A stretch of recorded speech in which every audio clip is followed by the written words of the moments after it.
Hello everyone and welcome back to Mr. Sleepy Crime. I know many of you enjoy listening to these stories as you fall asleep. So before you drift off, I'd love for you to leave a comment letting me know where in the world you're tuning in from. And if you're enjoying the story, don't forget to like and subscribe. It really helps the channel grow. Before we begin, I want to acknowledge that this story involves real people and real tragedies. We tell these stories not for entertainment, but to remember the victims and perhaps help others recognize the warning signs that could prevent similar tragedies. For the best experience, feel free to lower the volume a little, just enough to let the story gently carry you off to sleep. Alright, please get comfortable, dim the lights, and let's dive into tonight's first story.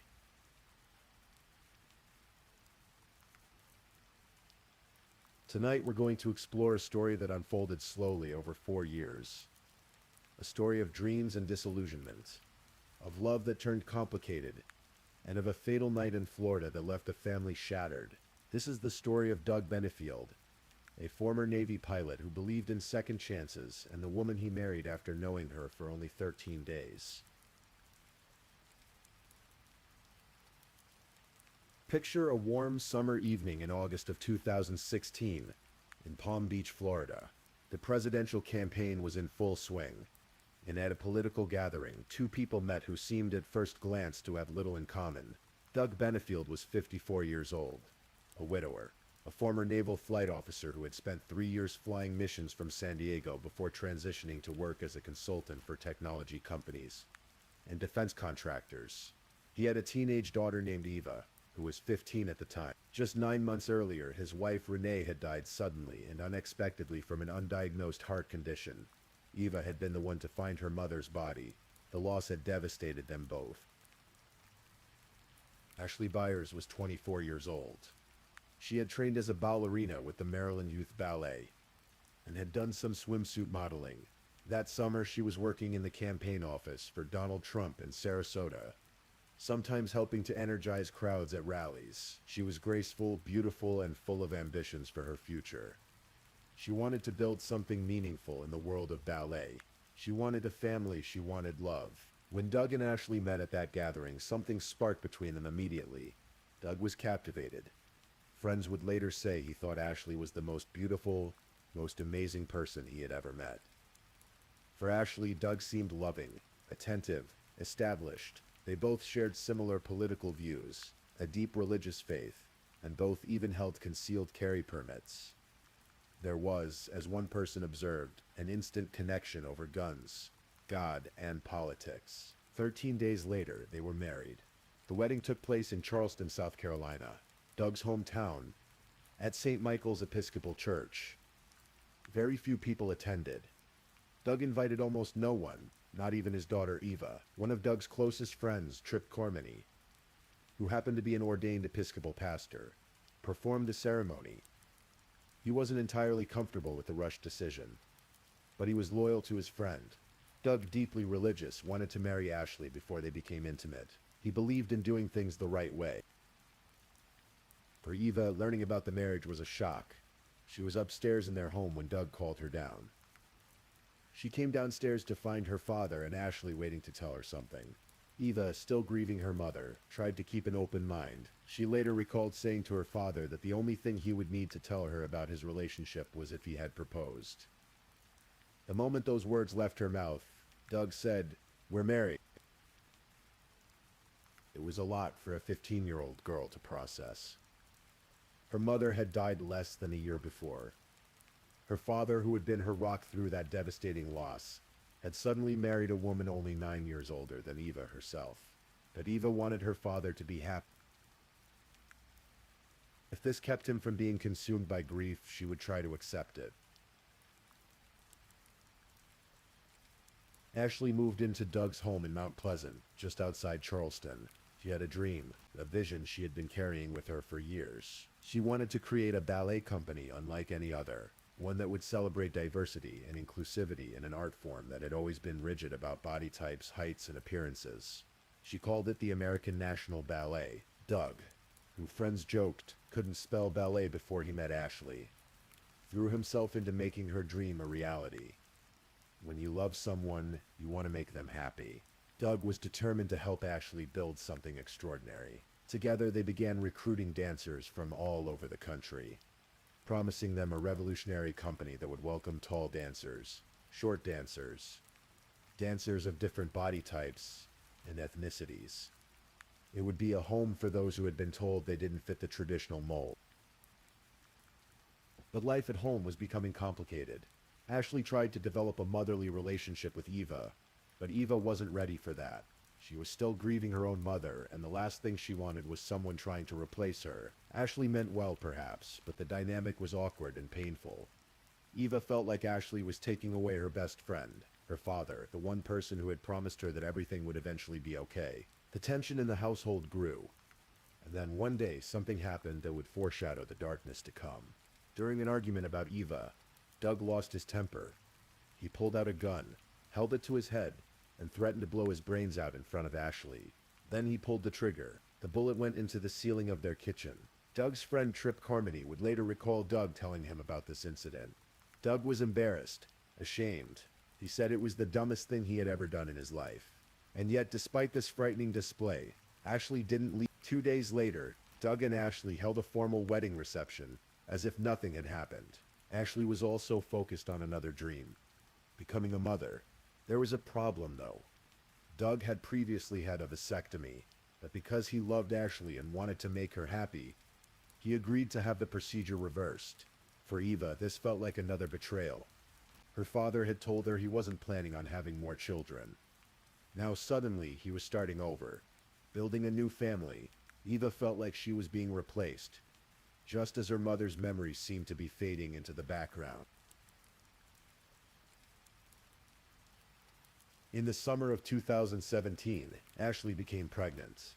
Around the same time, approximately 40 dancers from around the world began arriving in Charleston to join the American National Ballet. They were excited, full of hope, ready to be part of something groundbreaking. They believed in Ashley's vision. They trusted that the promises they had been made would be kept. But when they arrived, Ashley was nowhere to be found. Doug stood before the assembled dancers and explained that Ashley was bedridden with a difficult pregnancy and wouldn't be able to work with them for the foreseeable future. The dancers were confused and disappointed. This wasn't what they had been promised. They had been told there would be a state-of-the-art facility in downtown Charleston. Instead, they found themselves asking local dance studios if they could use their space. The promised budget of $2.5 million never materialized. The grand vision began to crumble almost immediately. By the end of August, Ashley had moved back to Florida to live with her mother, Alicia. She said it was a mutual decision, that Doug couldn't take care of her while running the ballet company, and that her mother could provide better support during her difficult pregnancy. Doug stayed in Charleston, trying desperately to keep the American National Ballet alive. But without Ashley and without the promised funding, it was a losing battle. Within months, the company collapsed entirely, leaving dozens of professional dancers feeling betrayed and abandoned. The marriage, too, was beginning to show deep cracks. Ashley would later claim that during her pregnancy, she began to suspect Doug was poisoning her. She felt more nauseous than she thought she should be. She started asking Doug about how his first wife, Renee, had died. When Doug told her it was a heart condition, an artery blockage, Ashley began to wonder if there was something more sinister at play. She suggested to Doug's cousin Tommy that perhaps Doug had poisoned Renee. Tommy was stunned. He had read the autopsy report. It was clear. Renee had died of coronary artery sclerosis, a heart condition. There was no poison involved, but Ashley's suspicions deepened. One night in September, while Doug was out, Ashley and her mother returned to the house in Charleston. What happened that night would become another point of contention between them.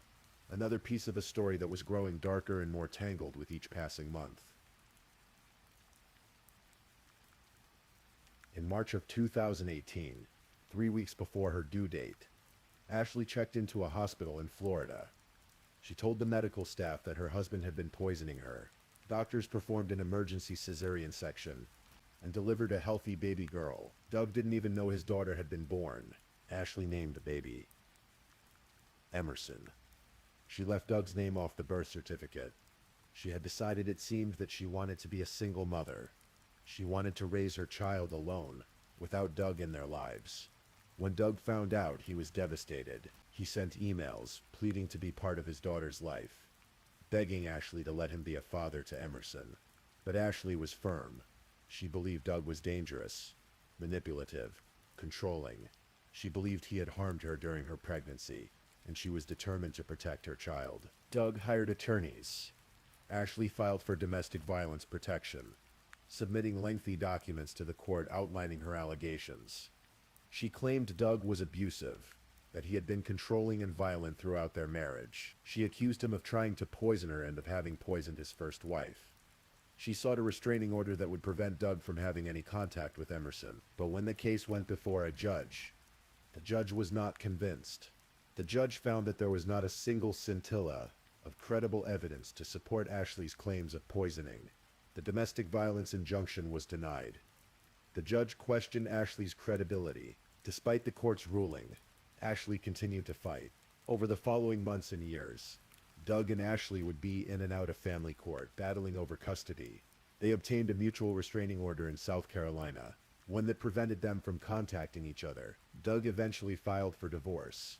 He also filed allegations of parental alienation, claiming Ashley was deliberately trying to keep him away from his daughter. The custody arrangement that eventually emerged was complicated. Doug and Ashley would share custody of Emerson when she was 6 months old, though Ashley continued to accuse Doug of abuse. She later claimed that Emerson began coming home with injuries after spending time with Doug. She accused him of physically and sexually abusing their daughter. Child Protective Services investigated. Doug was evaluated by a psychologist. In the end, he was cleared of all allegations. No evidence was found to support Ashley's claims.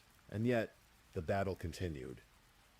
Doug told friends and family that he believed Ashley might be mentally unstable. Ashley told her therapist and her mother that she was living in constant fear of Doug, that he was dangerous, that she had tried to get help from authorities but no one would believe her. By 2019, something unexpected happened. Doug and Ashley began to reconcile. After all the court battles, all the accusations, all the pain, they started spending time together again. They went to therapy together. They saw a psychologist as part of their custody proceedings. To outsiders, it seemed like they were trying to work things out, to rebuild their family for the sake of their daughter. You even noticed her father seemed happier. Doug told her that his relationship with Ashley was going well, that he was excited for a fresh start.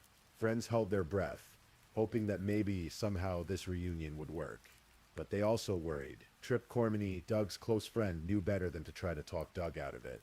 He could see that Doug was committed to making this work, no matter what it took. He would later say that Doug was going to do this if it killed him. In August of 2019, Doug noticed something.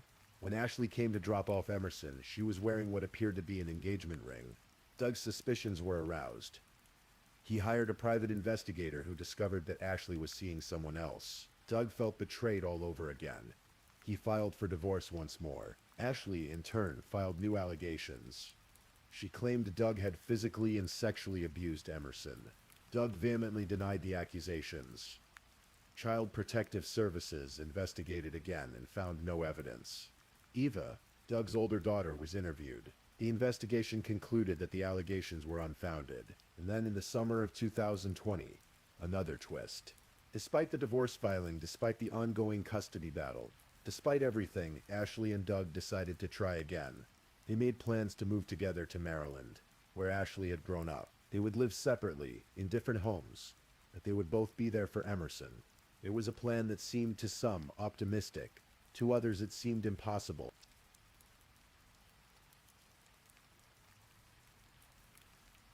September 27th, 2020. It was a Sunday evening in Lakewood Ranch, Florida, a quiet suburban community where Ashley had been living with her mother, Alicia. Doug had come to help pack their belongings into a U-Haul truck for the move to Maryland. Emerson, now 2 years old, was at the house with her mother and grandmother. Around 7 p.m., Alicia took Emerson to a nearby park.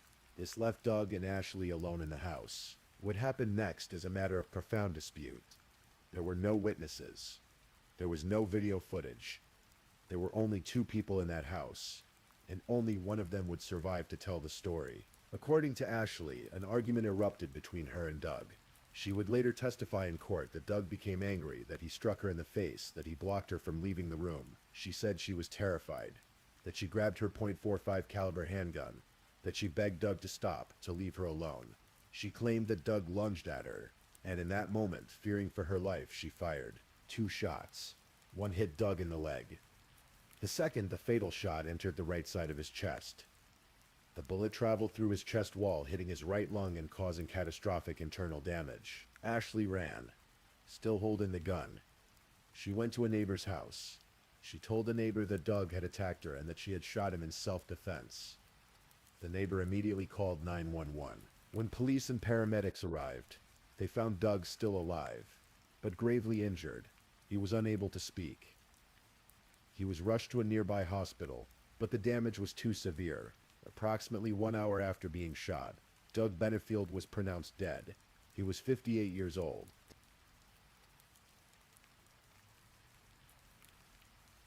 Detectives from the Manatee County Sheriff's Office began their investigation immediately. Ashley, advised by her attorney, did not speak to them. Her mother, Alicia, and her lawyer spoke on her behalf, stating that Ashley and Alicia had been living in fear of Doug for 3.5 years, that they had tried to get help but no one would listen. The investigators examined the scene carefully. They noted the trajectories of the bullets. They measured distances. They documented the evidence, and as they pieced together what had happened, they began to have doubts about Ashley's claim of self-defense. The medical examiner, Dr. Russell Vega, performed an autopsy on Doug's body. His findings were significant. The fatal shot had entered the right side of Doug's chest, not the front. If Doug had been lunging at Ashley, charging toward her, the wound would likely have been in the front of his body, but it wasn't. The bullet had entered from the side. Furthermore, there was no stippling on Doug's shirt. Stippling is a pattern of gunpowder residue that appears on a surface when a gun is fired at close range. The absence of stippling indicated that the gun had been fired from at least 3 to 7 feet away. This suggested that Doug and Ashley were not locked in close combat when the fatal shot was fired. They were not, as Ashley claimed, struggling in a life-or-death situation where Doug was lunging at her. The investigators also noted something else. When they arrived at the scene, they found multiple guns. Ashley had a concealed carry permit. Doug did too. Both of them were armed individuals who knew how to handle firearms. But the presence of these weapons and the circumstances of the shooting raised questions about what had really transpired that night. After a month of investigation, on November 4th, 2020, Ashley Benefield was arrested and charged with second-degree murder. She pleaded not guilty.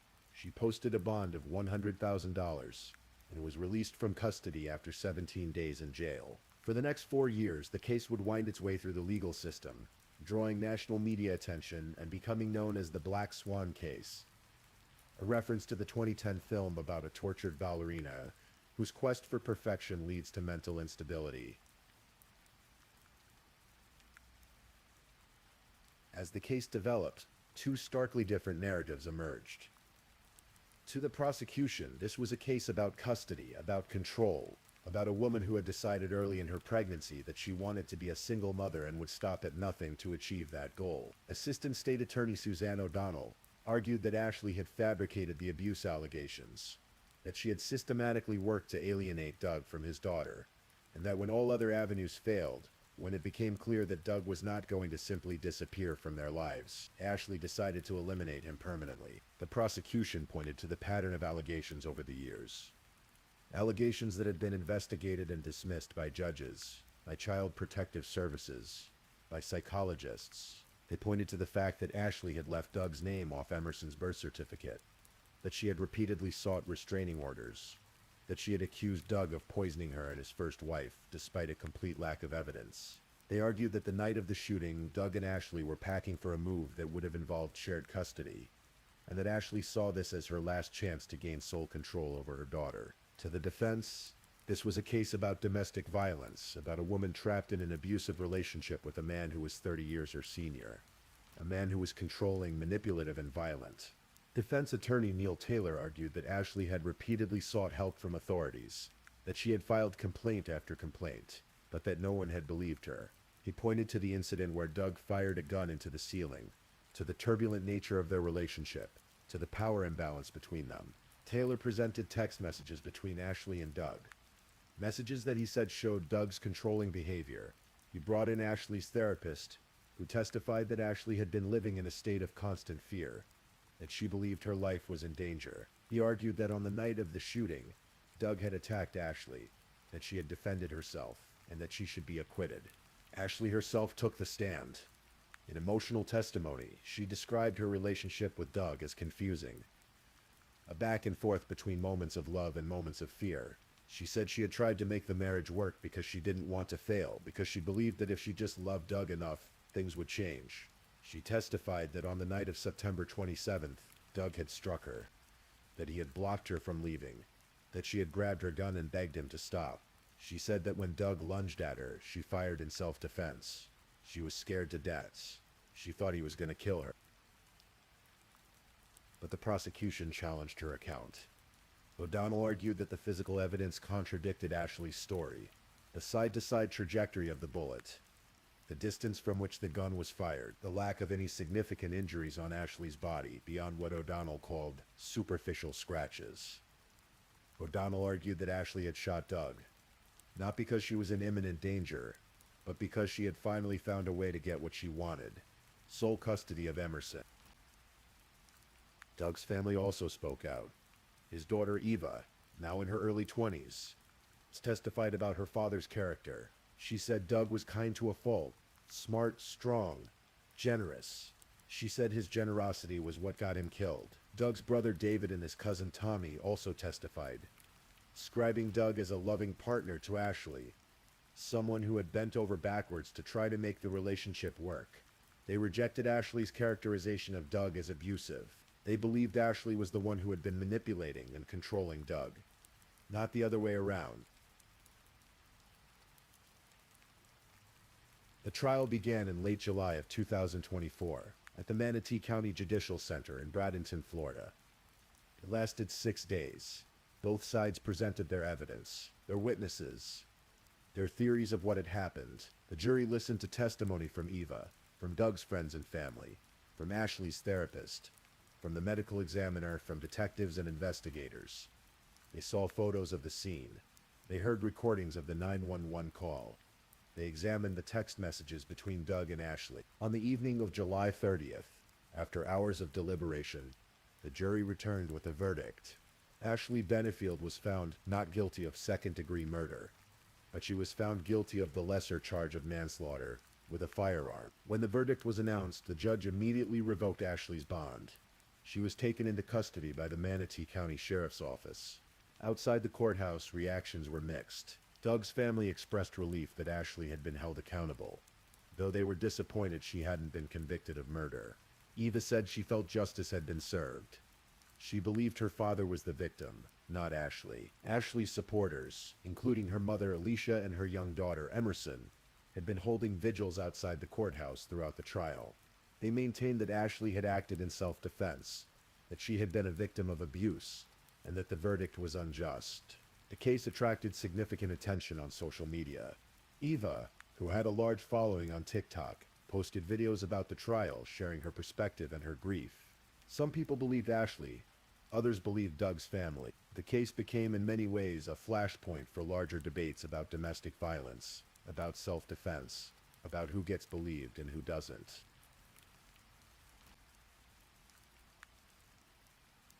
In December of 2024, Ashley returned to court for her sentencing hearing. She faced up to 30 years in prison for the manslaughter conviction. Both sides presented arguments about what an appropriate sentence would be. The defense asked for a downward departure from the minimum sentence. Ashley's attorney argued that she had acted under extreme duress, that she had shown remorse, that she had been diagnosed with post-traumatic stress disorder, and that Doug had been the initiator and aggressor. The defense argued that Ashley's mental state and the circumstances of the relationship should be taken into account. The prosecution pushed for the maximum sentence. They argued that Ashley had not shown true remorse, that she had consistently portrayed herself as the victim when the evidence suggested otherwise, and that her actions had devastated Doug's family and left a young child without her father. Doug's family spoke. Eva addressed Ashley directly, asking the question that had haunted her for 4 years. Why?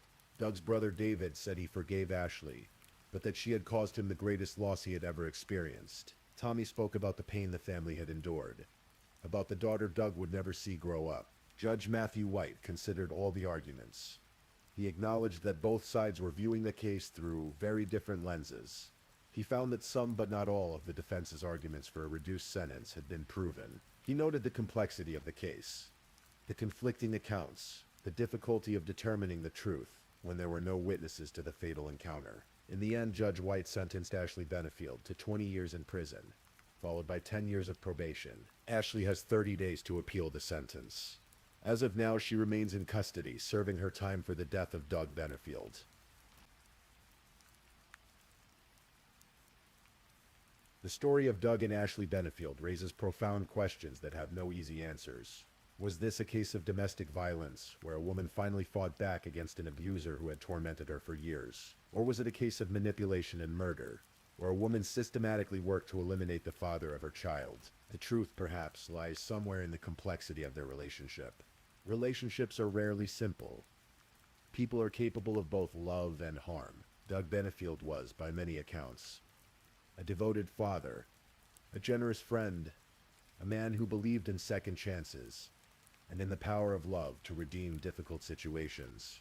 He was also someone who, in a moment of anger, fired a gun into his own ceiling. He was someone whose friends worried about his judgment, about his refusal to walk away from a relationship that seemed to bring him nothing but pain. Ashley Benefield was a talented young woman, with dreams of building something meaningful in the world of ballet and in her rehearsal life.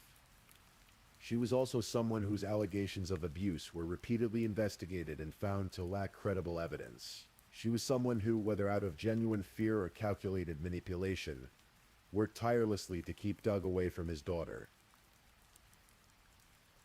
What happened on the night of September 27th, 2020, only two people know for certain, and one of them is no longer here to tell his side. The jury believed that Ashley's actions constituted manslaughter, not murder, suggesting they found her account at least partially credible, or that they had reasonable doubt about her intent. But they also found her guilty, indicating they did not fully believe her claim of self-defense. Eva Benefield is left to navigate life without her father, the man who had been her rock after her mother's death. Emerson is growing up without her father, too young to remember him, shaped by the conflicting narratives that surround his death. Alicia Byers has watched her daughter go to prison. Doug's family continues to grieve.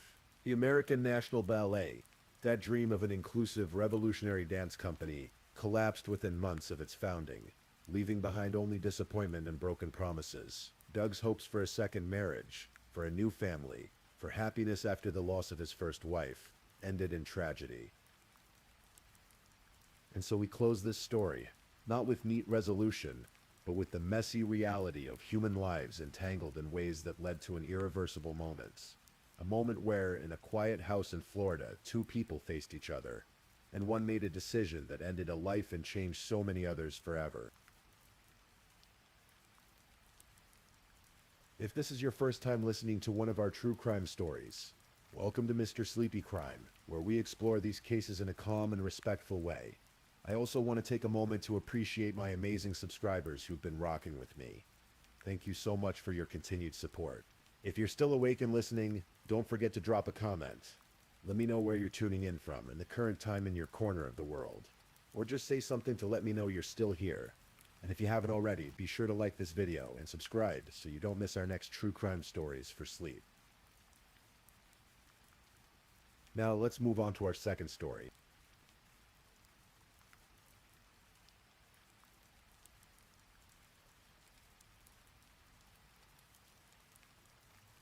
Story 2. Tonight, as you drift towards sleep, I'm going to tell you a story. One that happened not so long ago in a quiet corner of Ohio. It's a story about a young woman named Shannon, about the darkness that can hide behind familiar faces, and about a sister's unrelenting search for truth. This is a story that needs to be told, not with sensationalism, but with the quiet respect it deserves. In the autumn of 2016, Youngstown, Ohio was the kind of place where everyone seemed to know everyone else's business. It wasn't a large city, but it carried the weight of industrial decline and the struggles that came with it. The streets had seen better days, and by 2006, Youngstown had earned the unfortunate distinction of being ranked the 9th most dangerous city in America. But none of that mattered much to Shannon Elizabeth Graves. Shannon was born on November 4th, 1988, to Christine Graves and Ronnie DePaul. From the beginning, Shannon's life was marked by complexity. Her parents weren't together, and she grew up navigating the delicate balance of a blended family. She had a half-sister named Debbie, who was considerably older, and a younger brother named AJ, whom she adored with a fierce protectiveness that only siblings truly understand. Shannon was small in stature, barely reaching 5 feet tall, and weighing just under 100 pounds. But what she lacked in physical size, she made up for in personality. Her friends knew her by the nickname Star, and it suited her.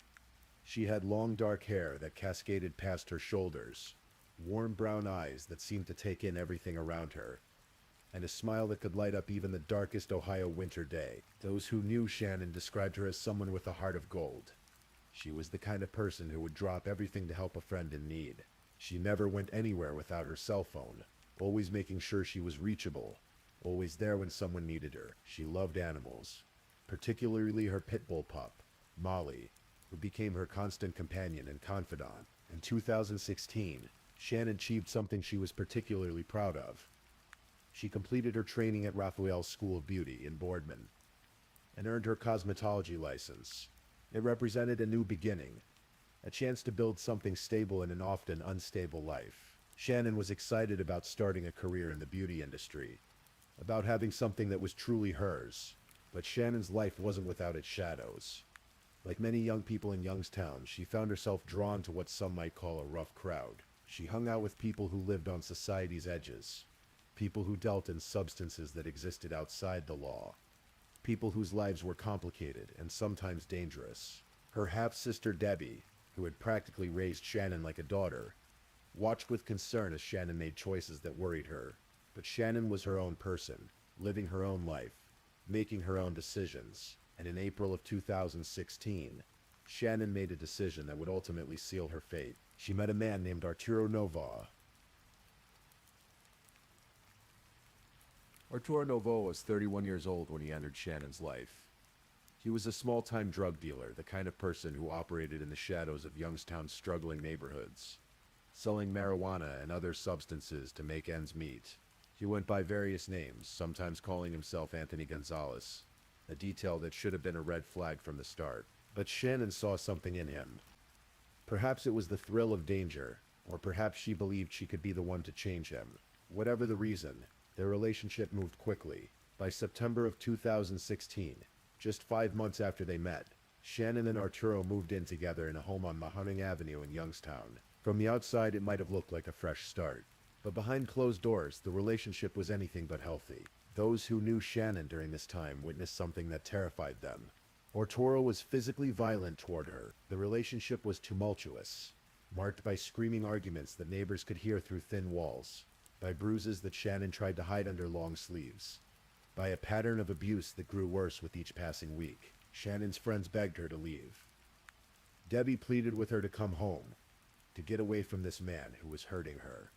But like so many victims of domestic violence, Shannon found herself trapped in a cycle that's nearly impossible to break. There were probably promises that he would change, apologies that felt sincere in the moment, brief periods of calm that gave her hope things might get better. But they never did. By December of 2016, something shifted. Shannon and Arturo's relationship reached a breaking point, and he moved out of the Mahoning Avenue home. Shannon must have felt relief, perhaps even hope that she could finally move forward with her life, focus on her cosmetology career, spend time with Molly, rebuild. But Arturo hadn't really left her life. He had simply moved into another woman's life. Her name was Katrina Layton, a single mother who lived on Shields Road. Arturo had been seeing Katrina secretly, carrying on a relationship behind Shannon's back. When he moved out of Shannon's home, he moved directly into Katrina's. But here's where the story takes its first truly dark turn. After just 1 week with Katrina, Arturo moved back to Shannon's house on Mahoning Avenue. Why did Shannon take him back? We may never fully understand. Perhaps she loved him. Perhaps she was afraid of him. Perhaps she believed his promises that things would be different this time. Whatever the reason, Arturo Novoa was back in Shannon Graves' life, and he was still seeing Katrina Layton.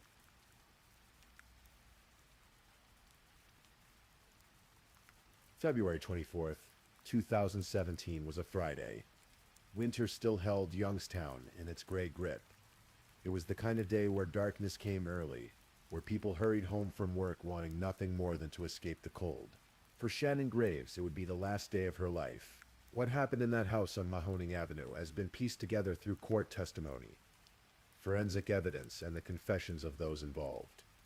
The details are disturbing, but they need to be told. At some point during that February day, an argument erupted between Shannon and Arturo. Perhaps she had discovered his continued relationship with Katrina. Perhaps it was about money, or drugs, or one of the countless other tensions that plagued their relationship. Whatever sparked it, the argument escalated. Arturo Novoa took a hammer.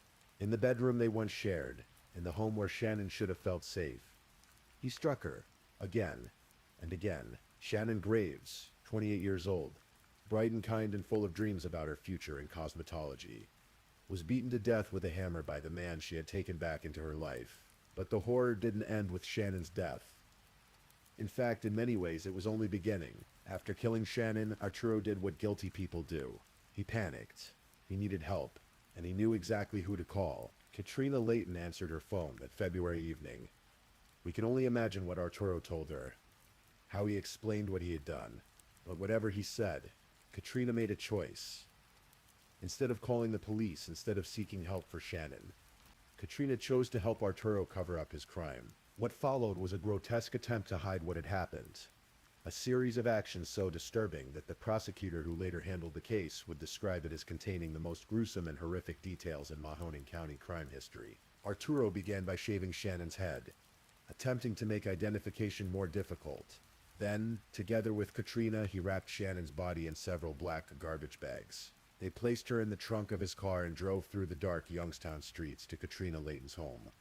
On Shields Road, at Katrina's house, they were joined by another person, Andrew Herman, a friend of Arturo's who agreed to help with what came next. In Katrina Layton's garage, the three of them dismembered Shannon Graves' body. They cut off her arms. They cut off her legs. They removed her head. They placed the body parts in storage containers, transforming a young woman who had once dreamed of doing hair and makeup into unrecognizable pieces. But they weren't finished.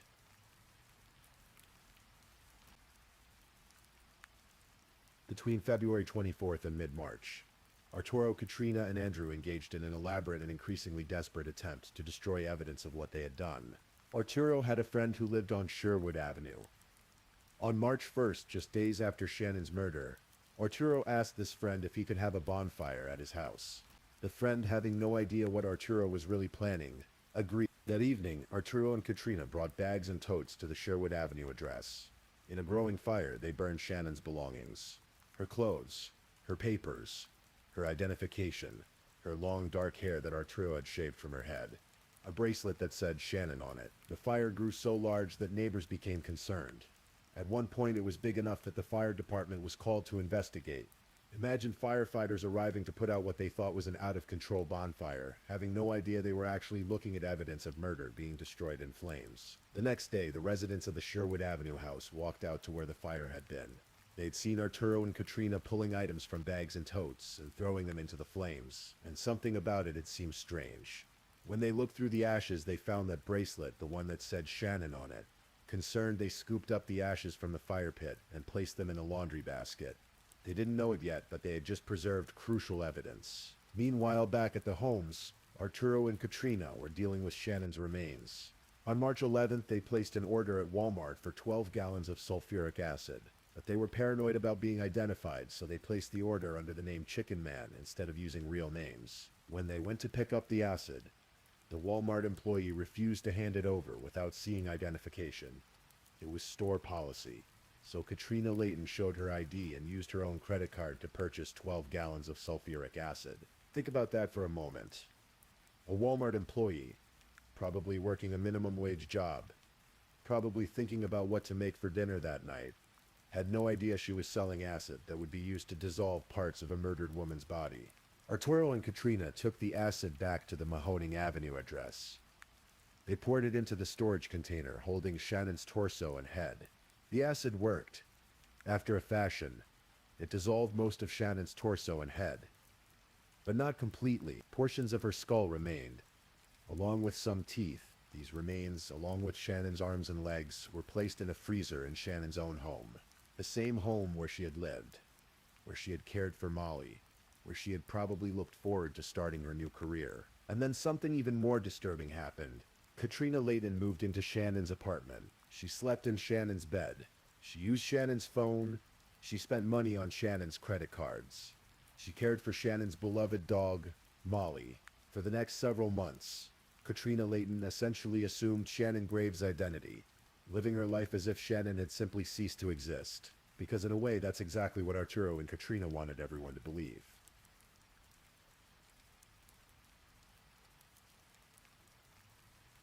Shannon's family knew something was wrong. Shannon might go periods without constant contact, but she never completely disappeared. She had never missed her own birthday before.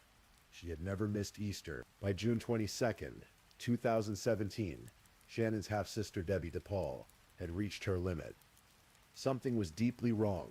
She contacted the Youngstown Police Department and filed a missing person report. Debbie told police it wasn't like Shannon to be completely unreachable for this long. She told them about Arturo, about the violent relationship, about her fears. But filing a missing person report was just the beginning of what would become an agonizing search for truth. Meanwhile, Arturo knew the walls were closing in. With Shannon now officially reported missing, police would start investigating. They would come to the Mahoning Avenue house. They would ask questions. The freezer containing Shannon's remains was a ticking time bomb. In mid-July, Arturo made a decision.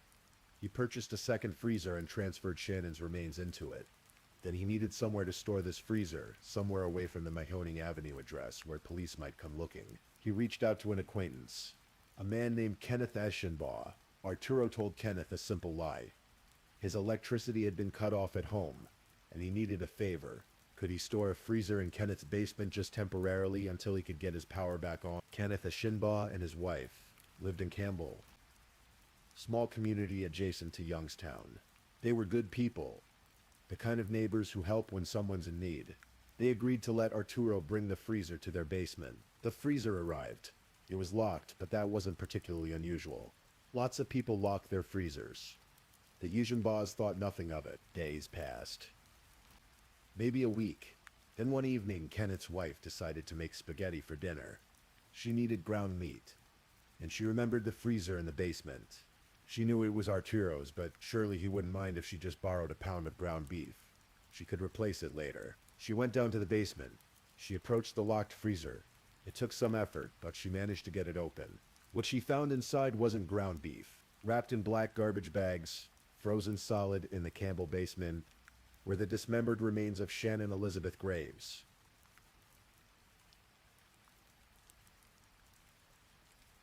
The discovery on that July evening sent shockwaves through the small communities of Campbell and Youngstown. Police were called immediately. The Mahoning County Sheriff's Department and Youngstown Police Department descended on the Eschenbaugh home. The freezer was removed as evidence. The remains inside were taken to the Cuyahoga County Coroner's Office. Identification would require forensic analysis, dental records, and DNA testing. Within days, investigators confirmed what Shannon's family had feared but hoped against. The remains were those of Shannon Graves. Her fingerprints, taken from the portions of her hands that remained, matched her records. DNA confirmed her identity on July 29, 2017. Shannon was officially pronounced dead, even though she had actually died on February 24th, 5 months earlier.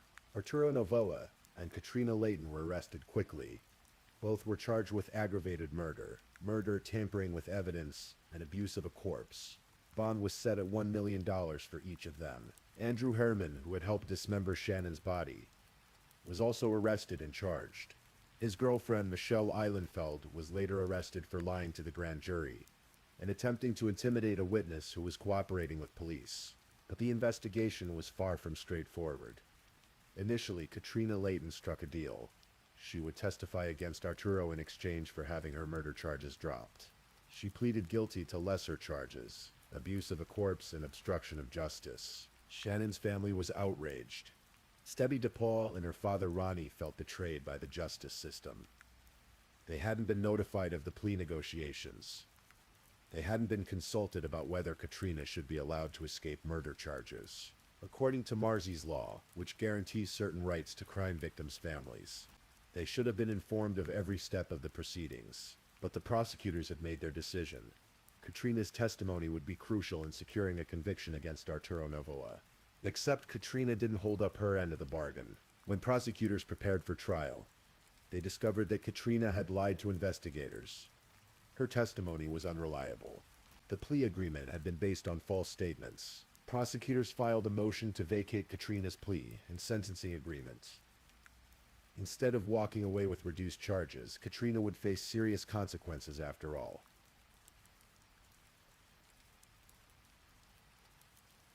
The case moved forward. Arturo Novoa, facing the weight of evidence against him and the prospect of spending the rest of his life in prison, made a decision. He would accept a plea deal. In exchange for having the aggravated murder charge dismissed, Arturo pleaded guilty to murder, abuse of a corpse, tampering with evidence, engaging in a pattern of corrupt activity, drug trafficking, possession of criminal tools, and multiple other charges. In total, he pleaded guilty to 43 offenses. On June 14th, 2019, Arturo Novoa stood before Judge Anthony Donofrio in Mahoning County Common Pleas Court for sentencing. The prosecutor, Attorney Stephanie Anderson from the Ohio Attorney General's office, addressed the court. She described the case as containing the most gruesome and horrific details in Mahoning County's history, possibly in all of Ohio's history.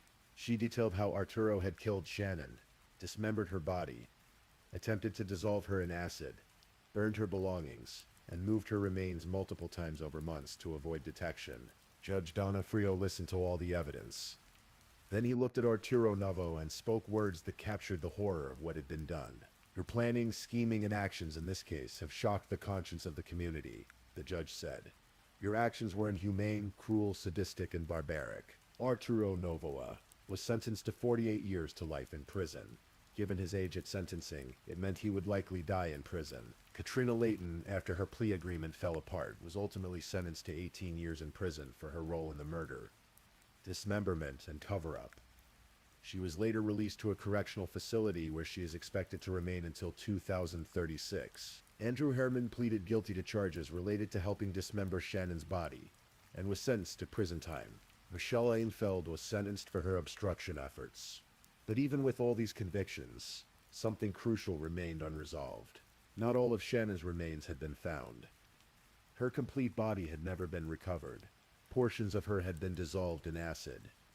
Other portions may have been disposed of in ways police never discovered. To this day, investigators continue to search for additional remains, hoping to give Shannon's family complete closure. Every few weeks, Debbie DePaul visits St. John's Cemetery in Campbell. She trims the grass around Shannon's grave. She spray paints a large pink heart on the ground next to the gravestone. Pink was Shannon's favorite color. Shannon Elizabeth Graves is buried there, or at least the parts of her that were recovered. The gravestone marks a life that ended far too soon, a life full of potential that was stolen by violence. Debbie took in Shannon's pit bull, Molly. The dog serves as a living connection to the sister Debbie loved and lost. Every time she looks at Molly, she remembers the Shannon who cared for this animal, who loved with her whole heart, who dreamed of building a career and a better life. The case highlights something that often goes unnoticed in true crime stories. Shannon Graves was a real person. She wasn't just a victim in a sensational case. She was someone's daughter, someone's sister, someone's friend. She had dreams and fears and favorite colors. She wanted to do hair and makeup. She loved her dog. She was trying to navigate a complicated life in a complicated world, and she found herself in a relationship with a violent man. Situation that escalates to lethality far more often than most people realize. Domestic violence claims lives with devastating regularity. The statistics are chilling. 1 in 4 women will experience severe physical violence from an intimate partner in their lifetime. Shannon's story is a reminder that abuse doesn't always look the way we expect. The victims don't always leave. The perpetrators don't always seem dangerous to outsiders, and the consequences can be fatal. October is Domestic Violence Awareness Month. If you or someone you know is in a potentially dangerous relationship, help is available. The National Domestic Violence Hotline can be reached at 1-800-799-7233. In the Youngstown area, organizations like Sojourner House provide shelter and support. These resources exist because of cases like Shannon's. Because people like Debbie DePaul refuse to let their loved ones be forgotten. And so we come to the end of Shannon's story, or at least the end of what can be told. Her murder shocked a community. Her case worked its way through the criminal justice system. Her killers were convicted and sent to prison. But Shannon herself remains more than just a case file. She's a sister who is missed, a daughter who is mourned, a young woman whose life mattered, whose dreams mattered, whose favorite color was pink. As you drift off to sleep tonight, perhaps you'll think of Shannon. Perhaps you'll remember that behind every true crime story is a real person, someone who laughed and loved and hoped for better days. And in the morning, maybe take a moment to appreciate the people in your life, to recognize the signs if someone you know is in danger, to remember Shannon Graves and the countless others whose stories need to be told. If you're still awake and listening, check whether you've left your little goodnight comment. I always check your comments before I sleep too. And if you haven't already, don't forget to like this video and subscribe so you don't miss our next true crime stories for sleep. Meanwhile, let's move on to our third story.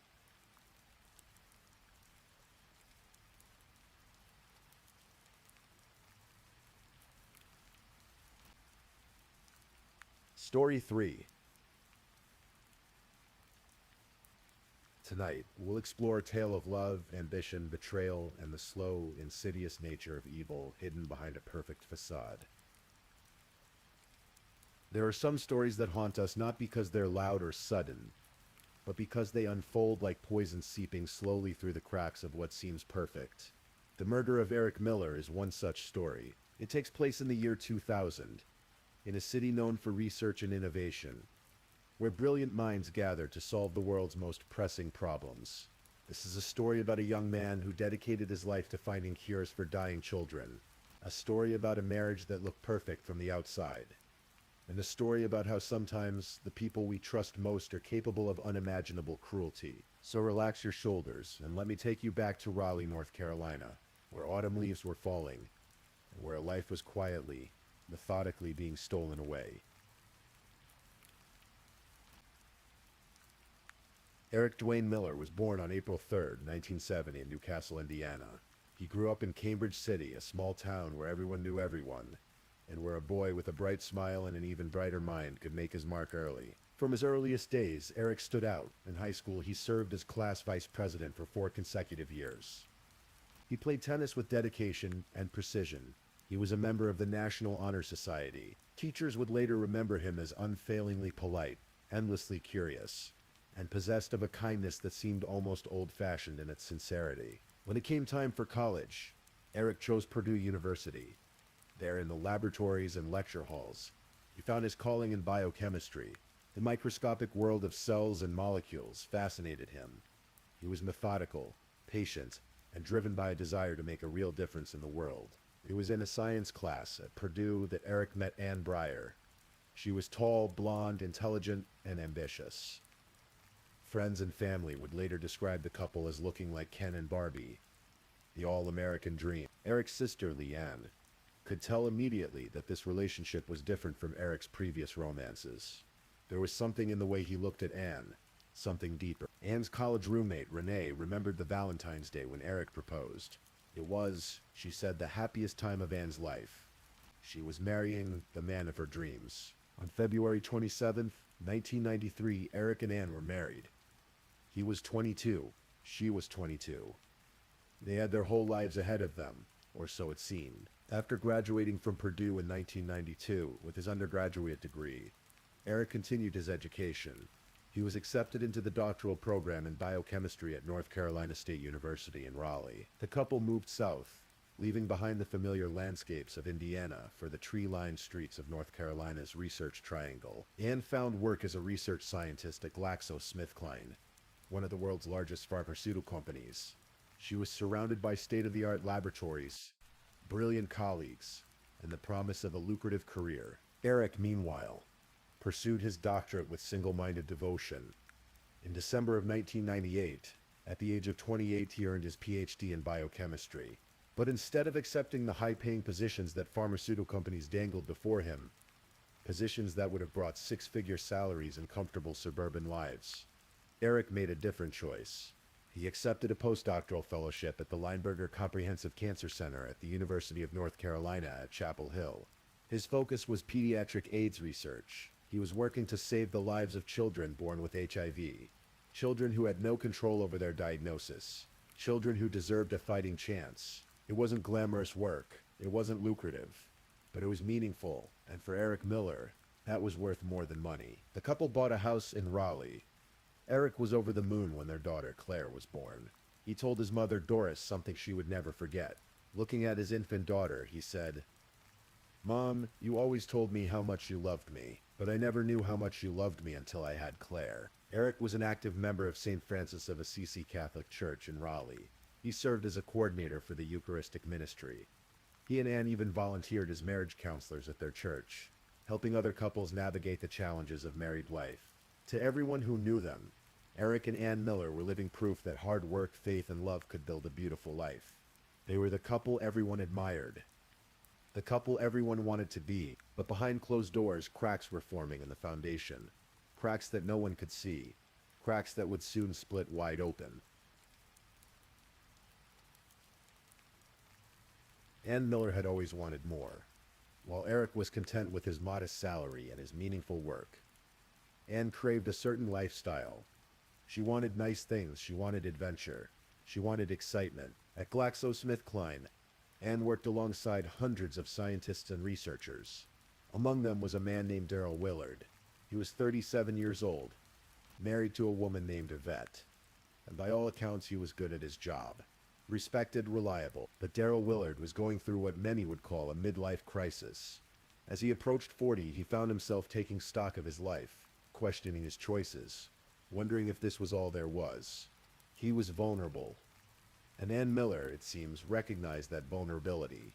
No one knows exactly when the affair between Anne Miller and Darrell Willard began, but phone records would later paint a damning picture. During a one-month period in the fall of 2000, there were more than 100 calls between Anne's home, work, and cell phones, and Darrell's various phone lines. 51 calls from Anne's phones to Darrell's cell phone, 29 calls from Darrell's phones to Anne's cell, 22 calls to his work phone, 6 calls to his home phone. The calls came at all hours, early morning, late at night during the workday when they could have simply walked to each other's desks. There were also emails, dozens of them, recovered later from Anne's work computer. The emails began in late October of 2000 and continued until mid-November. They were, according to police reports, clearly indicative of a personal relationship, the kind that goes far beyond professional courtesy. Darrell's wife, Yvette, began to suspect something was wrong. She noticed the way Darrell talked about Anne. It was different from the way he talked about anyone else at work. There was an edge to it, an intensity. Just days before Eric Miller became violently ill, Anne and Darrell took a romantic trip together to Chicago. While Eric was at home, presumably caring for their infant daughter or working in his laboratory, trying to save children's lives, his wife was in another state with another man. But the affair, destructive as it was not the worst of what Anne Miller was hiding. She had been unfaithful before Darrell Willard ever entered the picture. Lieutenant Chris Morgan, the detective who would later lead the investigation into Eric's death, discovered that Anne had been involved with a man in California.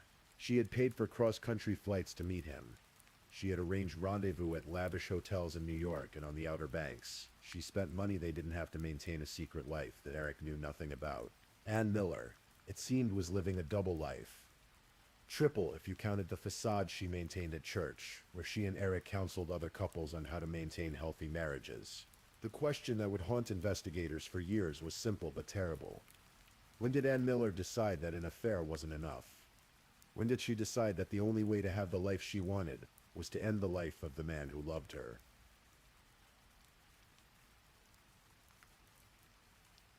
November 15th, 2000, started like any other Wednesday evening. Eric Miller met his wife and some of her colleagues for an evening of bowling at a local alley in Raleigh. It was meant to be a casual, fun night out. a chance to unwind after a long day of work. Among the group was Daryl Willard. Eric had no reason to be suspicious. As far as he knew, Daryl was simply one of Ann's coworkers. Just another scientist from the pharmaceutical company. Someone to make small talk with while they bowled. At some point during the evening, Daryl poured Eric a beer. It was a simple gesture, friendly, normal. Eric took the beer and drank it, but according to what Daryl would later confess to his attorney, that beer contained something else. Something invisible. Something tasteless, or nearly so.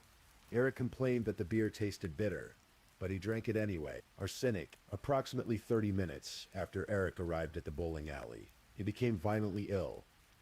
The symptoms came on suddenly, and with brutal force. Severe nausea, vomiting, abdominal pain. He looked everyone present like a man suffering from the worst food poisoning imaginable. Ian rushed him to Rex Hospital in Raleigh. The emergency room doctors examined him, ran tests, and concluded that he was suffering from a severe gastrointestinal illness, perhaps food poisoning, perhaps a stomach virus. These things happened. They gave him fluids, medication for the nausea, and monitored him carefully. Eric spent more than a week in the hospital. Slowly his symptoms improved. The vomiting stopped. His color returned. Whatever had made him so terribly sick seemed to be leaving his system. The doctors, satisfied that he was on the mend, released him to go home.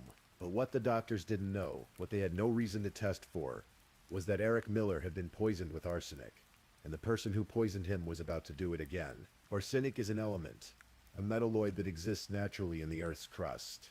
For centuries, it was known as the king of poisons and the poison of kings.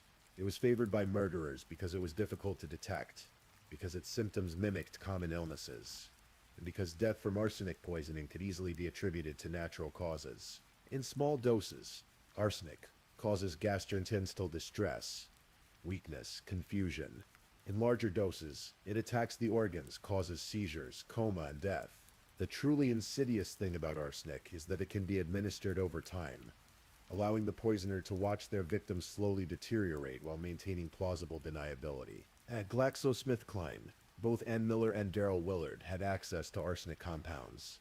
The chemical was used in their laboratories for research purposes. No one would think twice about seeing either of them handle it. It was part of their job. Eric returned home from the hospital, weak but grateful to be alive. He resumed his work at the cancer center. He held his daughter. He tried to rebuild his strength. He had no idea that the person sleeping beside him every night, the person he trusted more than anyone in the world, was planning his death. 6 days after he was released from the hospital, on November 30th, 2000, Eric was eating dinner at home with Ann when he became violently ill again. The symptoms were identical to before. Severe vomiting, abdominal pain, weakness so profound he could barely stand. Ann called an ambulance. Eric was rushed back to Rex Hospital, then transferred to UNC hospitals for more intensive care. This time, the doctors were baffled. Young, healthy men didn't just collapse like this twice in 2 weeks. Something was deeply wrong. Blood tests were ordered. Extensive blood tests. And then hours before Eric Miller died, doctors made a shocking discovery. Eric's blood contained high levels of arsenic. This wasn't food poisoning. This wasn't a virus. This was poison. But by the time the doctors discovered what was killing Eric Miller, it was too late to save him.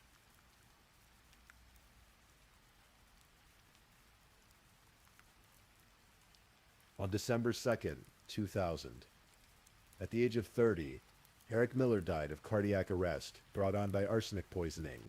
His heart, weakened by the toxic assault on his system, simply stopped beating. His parents, Ferris and Doris, arrived at the hospital just minutes after their son's death. Doris would later describe the scene with heartbreaking clarity. Eric was lying in his hospital bed with a breathing tube still in his mouth. They had tried to resuscitate him, but there was nothing more to be done. His body was cold. Doris wanted to remove the tube from his mouth. She wanted to cover him up because he looked so cold. A mother's instinct, even in death, is to protect her child. At the funeral, Ann Miller appeared devastated. She wept. She leaned on her father for support. She appeared to everyone present to be a young widow shattered by the sudden, inexplicable loss of her husband. Eric's family was in shock. This made no sense. Eric was 30 years old. He was healthy. He was a brilliant researcher. How could he just die? But even as the family grieved, the Raleigh Police Department launched an investigation. Arsenic poisoning is not accidental. Someone had killed Eric Miller. The question was who? Lieutenant Chris Morgan was assigned to lead the case.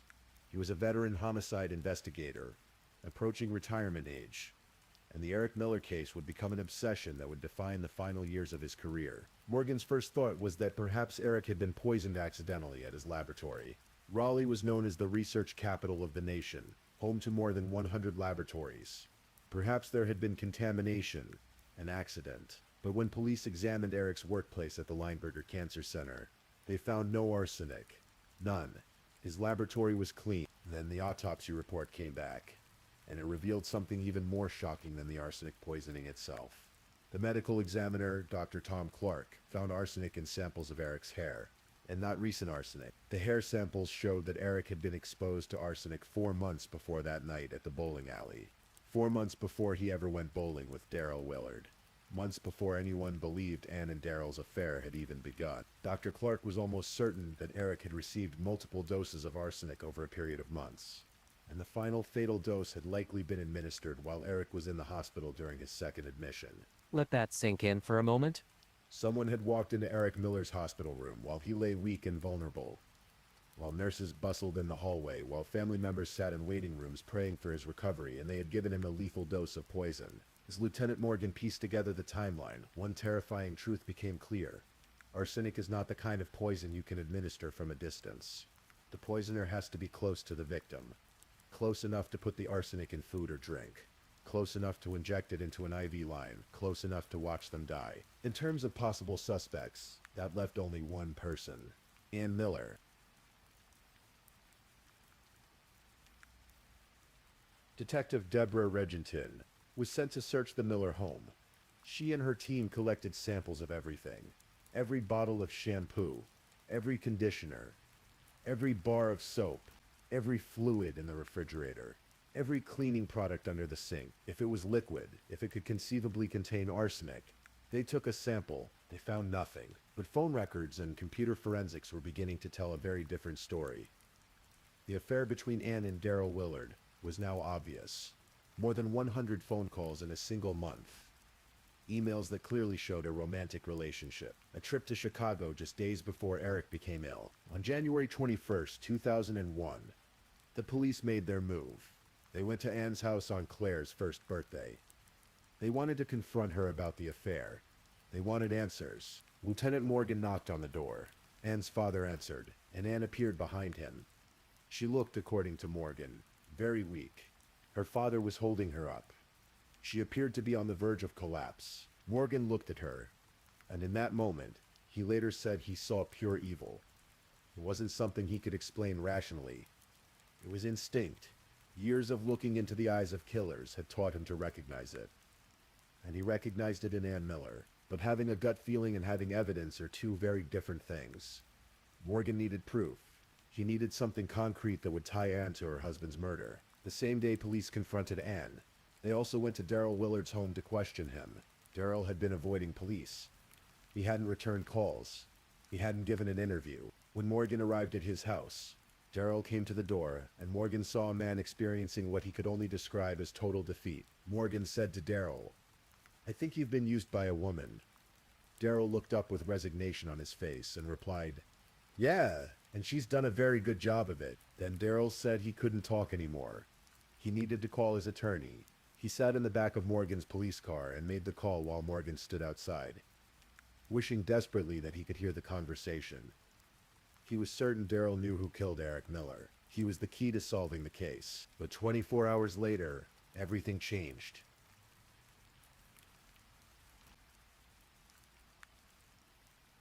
On January 22nd, 2001, Yvette Willard returned home to find her husband's lifeless body in the garage. Daryl had taken his own life. Beside his body was a note. In it, he apologized to his family for leaving them, but he also denied involvement in Eric Miller's murder. He wrote, "I have been accused of an action for which I am not responsible. I have taken no one's life save my own." Yvette knew about the affair. She and Daryl had talked about it constantly. He had been upfront with her about his involvement with Anne, or so she believed. But Yvette insisted that Daryl was not a killer. He had told her directly that he did not kill Eric, that he did not know who killed Eric. The morning of his death, Daryl had been scheduled to meet with his attorney, Richard Gammon. The police had searched his home the day before, looking for arsenic, stories about his affair with Anne, about the romantic trip to Chicago, about his presence at the bowling alley the night Eric first became ill. All of it was about to hit the news. His reputation, which he had worked a lifetime to build, was going to be destroyed. For whatever reason, guilt, shame, fear, or a combination of all three, Daryl Willard chose to end his life rather than face what was coming. His death devastated his wife and left investigators in a terrible position. If Daryl had information about Anne's involvement in the murder, that information died with him, or did. Before Daryl killed himself, he had called his attorney, Richard Gammon, and according to attorney-client privilege, whatever Daryl told Gammon in that conversation was protected. Gammon could not reveal what his client had said without violating one of the most sacred principles of the legal profession. But Lieutenant Morgan believed that conversation held the key to everything.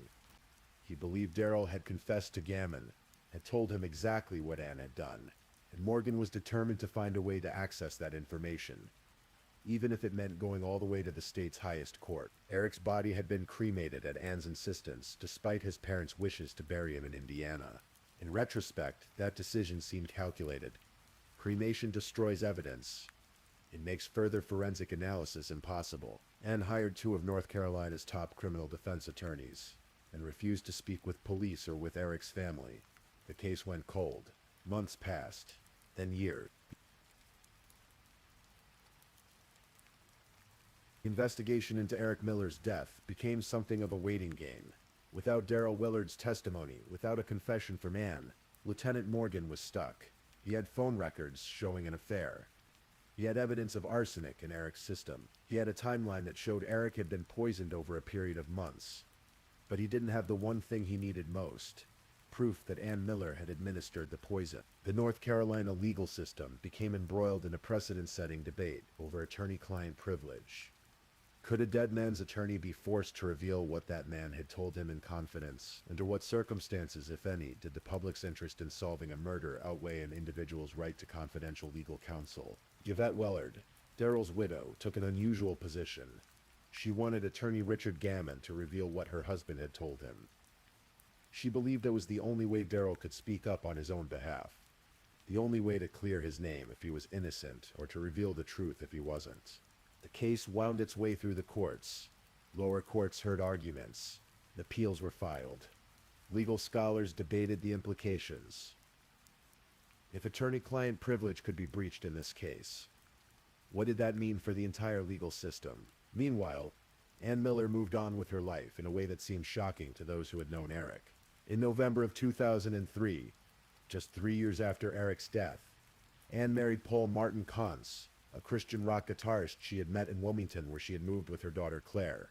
Anne Miller was now Anne Miller Kantz. She had a new life, a new husband, a new identity, and Lieutenant Chris Morgan, approaching retirement, seemed no closer to bringing her to justice than he had been the day Eric died. But Morgan never gave up. The case, he said, had gotten under his skin. It caused him sleepless nights.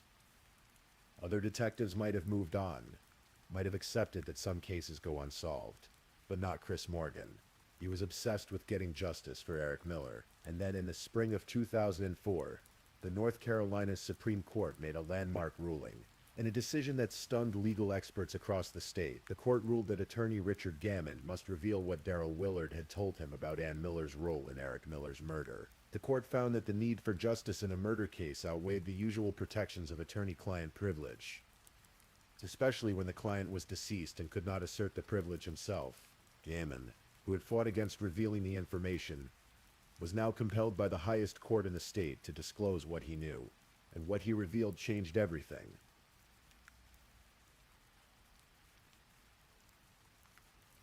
Attorney Richard Gammon testified that Daryl Willard had told him about a conversation in a parking lot. Anne Miller had been crying. She was distraught, and she had admitted something terrible to Daryl. According to Gammon, Daryl said that Anne confessed to going to the hospital while Eric was admitted during his second illness. She had taken a syringe containing a substance, presumably arsenic, and injected it into Eric's IV line while he lay helpless in his hospital bed. When Daryl asked Anne why she had done it, her response was chilling in its emptiness. She said, I don't know why I did it. No elaborate explanation, no justification, just a blank admission that she had murdered her husband and didn't really understand her own motivations. Gammon's testimony also revealed that Daryl had admitted to spiking Eric's beer with arsenic at the bowling alley. On November 15th, at Anne's urging, the plan had been for that dose to be fatal. But Eric survived, so Anne decided she would have to finish what she and Daryl had started. She would have to kill Eric herself, and she did. In his hospital room, while nurses walked the hallways, while Eric's parents waited for news, while doctors tried to save his life, Ann Miller walked in and poisoned her husband one final time. With this information, prosecutors finally had what they needed. In September of 2004, nearly 4 years after Eric Miller's death, Ann Miller Kantz was charged with first-degree murder. Ann Miller Kantz's trial was scheduled for early 2005, but as the prosecution prepared its case, as the evidence mounted, as the walls closed in, Ann's defense attorneys began negotiations for a plea deal. On November 8, 2005, Ann appeared in a Wake County courtroom wearing a cream turtleneck, a cropped black blazer, and a gray skirt. Her head was bowed. Tears streamed down her face through her attorney Joseph Cheshire. Ann Miller Kantz pleaded guilty to second-degree murder and conspiracy to commit first-degree murder. She acknowledged that she had conspired with Daryl Willard and that she had poisoned Eric at least twice before his death in December of 2000. Her attorney read a statement on her behalf, saying she felt a deep sense of remorse and regret for Eric Miller's death. Under the plea deal, Ann was sentenced to 2 consecutive terms totaling 25 to 31.5 years in prison. It was the maximum sentence allowed for someone with no prior criminal convictions. She would be at least 60 years old before she would be eligible for release. But Ann never spoke on her own behalf. She never looked at Eric's family members as they gave their victim impact statements. She kept her head down and cried quietly. Eric's family was finally able to address her directly, to say the things they had been holding inside for 5 long years. One of Eric's sisters asked, Ann, why don't you look at me? Why can't you look at me? Eric's mother, Doris, her voice breaking, said, I have a hole in my heart and a pain in my chest every day. And with every breath I take, you have taken my son from me. I'll never hold him again. He'll never sit at my table. I will never see him smile. Another sister, Leanne Nagy, spoke about Claire, who was now 5 years old and living with one of Ann's sisters. Leanne said, I don't believe that you, Ann, truly love your daughter. How could you? You have taken away one of the most precious gifts that she will ever have. Her father. I will never understand, Ann, why you just didn't divorce him. You will get your just punishment and death, with eternity in hell. When the victim impact statements were finished, Ann Miller Kantz turned around and flashed a smile at her second husband, Paul Kantz, who was sitting in the courtroom. That smile would haunt everyone who saw it, in a moment when she should have been devastated by the weight of her crimes, by the pain she had inflicted on an innocent man and his family. Ann Miller Kantz smiled.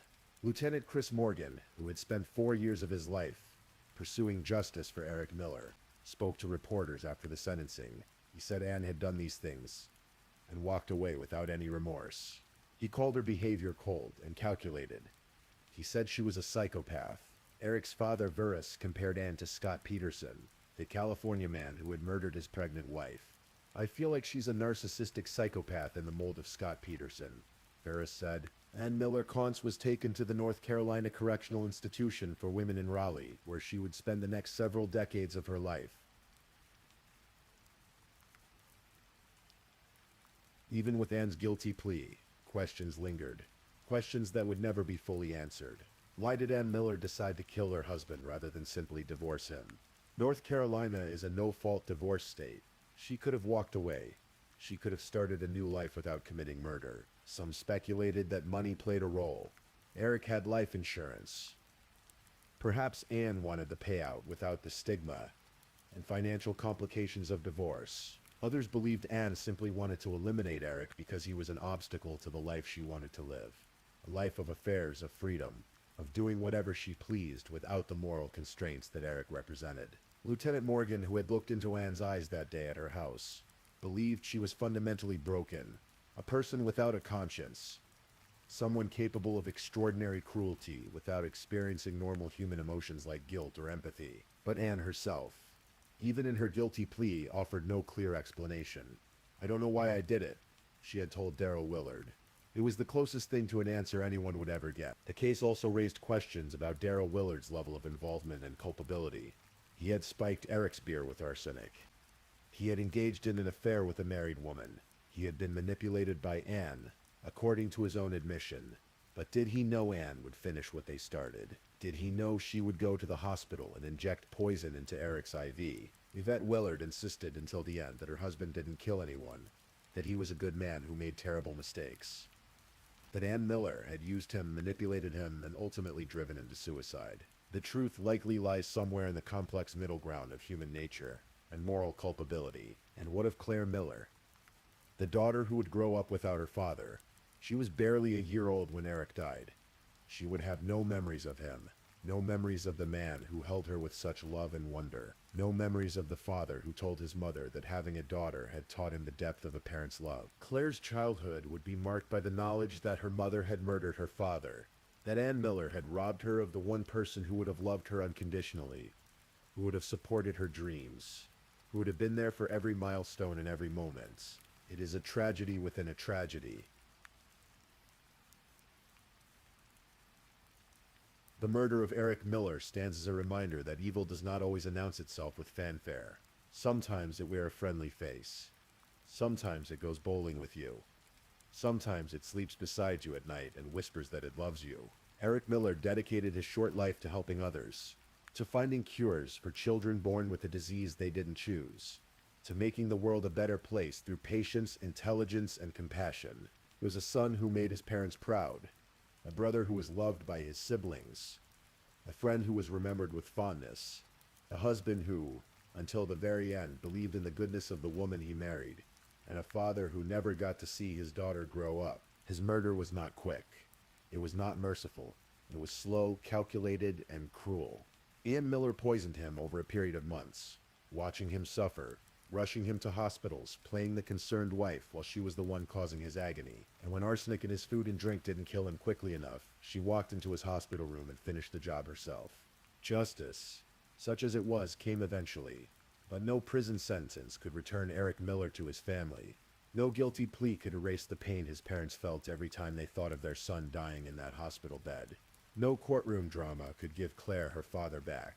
In the end, the case of Eric Miller is a story about the dark side of human nature, about the capacity for betrayal, about the price of trust misplaced, and about the slow, patient work of one detective who refused to let a killer go free. Lieutenant Chris Morgan said the case gave him sleepless nights, that it got under his skin, that he couldn't let it go even as he approached retirement. For 4 years, he pursued justice for a man he never met, a man whose only crime was loving the wrong person. And in the end, Morgan succeeded. Ann Miller Cons went to prison. The truth came out. Justice delayed but not denied was served, but Eric Miller is still dead. His daughter still grew up without him, and somewhere in North Carolina, his parents still feel the absence of their son every single day. Please, I'm just putting it out there. If you're still awake and listening, drop a comment. Let me know where you're tuning in from, the time in your part of the world, or just say something to let me know you're still with me. And of course, if you haven't already, like this video and subscribe so you don't miss the next true crime story for sleep. Now, let's move on to our fourth story.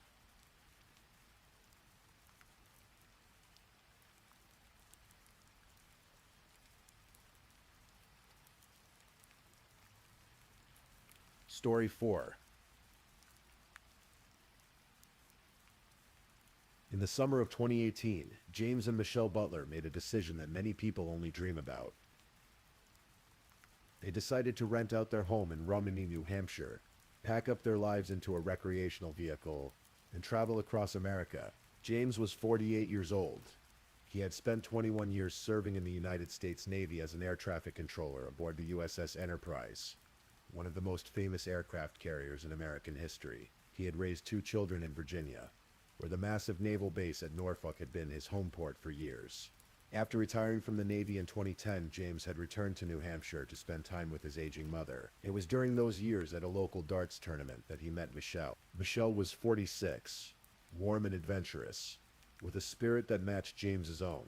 They married in May of 2015, and by all accounts, they were inseparable. After James's mother passed away, the couple worked various jobs. James built homes and managed a local Walmart, but something was calling to them. Something bigger than the routine of everyday life. So they made their choice. They would become full-time travelers. They rented out their Rumney home and purchased a recreational vehicle. At first, they took seasonal jobs at oil rigs in the Southwest, working in Arizona and other remote locations. The work was hard, but it funded their adventures. Between jobs, they explored the country, sharing their journey on Facebook with family and friends back home. Photos of desert sunsets, mountain vistas, open roads stretching to the horizon. Their loved ones followed along with joy and perhaps a touch of envy. James's sister, Deborah Van Loon, later recalled how the couple would drive up to an hour just to find cell phone service so they could video call with Michelle's young granddaughter. They spoke to family every few days, keeping everyone updated on their travels. Someone in their extended family was in touch with them nearly every single day. This wasn't reckless wandering. This was a carefully maintained connection to the people who loved them, even as they explored the edges of the American landscape. By the autumn of 2019, James and Michelle had finished their most recent work assignment and were heading east. Their next destination was Fort Lauderdale, Florida, where they had secured jobs selling Christmas trees for the holiday season. It was mid-October, and they were making their way along the Gulf Coast of Texas. On October 15th, 2019, Michelle posted on Facebook that they had arrived at Padre Island near Corpus Christi, Texas. It was a beautiful stretch of beach, miles of sand and seagrass, with the Gulf of Mexico stretching out in endless blue-green waters. They parked their truck and travel trailer in an area known locally as the Bowl, a popular camping spot for travelers and beach lovers. The air was warm. The sound of the waves was constant and soothing. The next day, October 16th, Michelle sent a text message to a friend. It was 1:13 in the afternoon Eastern Time. That was the last anyone would hear from them.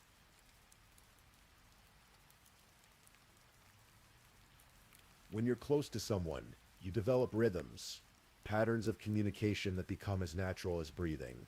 For the Butler family, those patterns were sacred. Regular phone calls, video chats with grandchildren, updates about where they were and where they were going next. So when the calls stopped, the family noticed immediately. Days passed. October 17th, October 18th, October 19th. No word from James or Michelle. Their phones went to voicemail. Their social media went silent. For a couple who had been so diligent about staying in touch, this silence was deafening. On October 23rd, after missing a scheduled call, the family filed a missing persons report with authorities in Texas. The Clearburg County Sheriff's Office began their investigation. They knew James and Michelle had last been seen on Padre Island. Their truck, a 2018 silver Chevrolet 2500 pickup, and their white Cedar Creek travel trailer were also missing. Deputies began searching the area, checking with local businesses, reviewing surveillance footage. What they found was troubling. On October 21st, surveillance cameras at the United States-Mexico border had captured an image of the Butler's truck and trailer crossing into Mexico. But the man driving wasn't James Butler. The figure at the wheel was someone else entirely. The investigation intensified. On October 27th, 4 days after the missing persons report was filed, a Clearburg County deputy was patrolling an area of beach near mile marker 263, south of Bob Hall Pier. The area is remote, covered in sand dunes and seagrass. Wildlife is common there: birds, coyotes, the occasional bobcat. The deputy was investigating a cell phone ping in the area, trying to get GPS coordinates, when he noticed something disturbing in the sand. Something that didn't belong. It appeared that animals had been digging in a particular spot, and they had uncovered something terrible. The deputy secured the scene. As darkness fell, he called for backup and equipment. Lights were set up. The area was cordoned off. They would wait until morning to proceed carefully. The next day, October 28th, investigators began excavating the site. They found Michelle Butler's body first, buried in a shallow grave in the sand. Her remains were badly decomposed from the heat and the wildlife activity. Beneath her body, they found James. The couple had been shot to death and buried together on the beach where they had camped. The Clayburgh County Sheriff's Office now had a double homicide on their hands. Lieutenant David Mendoza led the investigative team. The entire department's resources were committed to finding whoever had done this. Investigators worked meticulously. They processed the crime scene. They collected evidence. They reviewed surveillance footage from businesses and border crossings. They interviewed anyone who might have seen the Butlers or their vehicle in the days before they disappeared. And slowly a picture began to emerge. On October 13th, 6 days before the Butlers sent their last text message, a Texas park ranger had conducted a routine traffic stop on Padre Island. The vehicle was a gray Chevrolet pickup truck with Utah license plates. The driver was a man who wasn't wearing his seatbelt. The ranger gave him a warning citation and let him go. The driver's name was Adam Curtis Williams. Williams was 33 years old, originally from Logan, Utah. He had an extensive criminal history. In 2010, he had been arrested after a 3-month drug investigation that turned up 2 pounds of marijuana, over $3,200 in cash, 4 stolen firearms, more than 1,000 hydrocodone pills, and drug paraphernalia. He had served over 8 years in federal prison for weapons and drug distribution charges. He had been released in December of 2018, less than a year before the Butlers disappeared. But his troubles hadn't ended with his release. In April of 2019, Williams had been charged with multiple felonies in Utah, including sexual assault and aggravated assault. He was out on bond, awaiting trial. In June, he had been arrested for domestic violence. In July, he had been convicted of driving under the influence. Adam Williams was a man who should not have been free. On November 1st, the bodies found on Padre Island were positively identified as James and Michelle Butler. On November 4th, the park ranger who had stopped Williams on October 13th saw the surveillance photo of the man driving the Butler's truck across the border into Mexico. He recognized him immediately. It was the same man he had pulled over, Adam Curtis Williams. Investigators also learned that Williams had been traveling with a woman named Amanda Nover. She was 32 years old, also from the Logan, Utah area. She had her own criminal history, though less serious than Williams's. Misdemeanor assault, public intoxication, disorderly conduct. She had a 3-year-old daughter who was with them. On November 5th, authorities released Williams's name and photo to the public, asking for tips about his whereabouts. The next day, November 6th, they got the break they needed. Williams and Nover had fled deep into Mexico. They had driven hundreds of miles south, all the way to the state of Jalisco, over 700 miles from the Texas border. They were attempting to sell the Butler's travel trailer to an RV park owner in the area, but the owner recognized Williams from the news coverage. He had seen the wanted posters. He had seen the surveillance photos. He called the authorities. U.S. Marshals stationed in Guadalajara moved quickly. They worked with Mexican law enforcement to locate and apprehend both Williams and Nover. The arrest was made without incident. Nover's 3-year-old daughter was with them and was safely taken into custody to be returned to family. Williams and Nover were extradited back to the United States.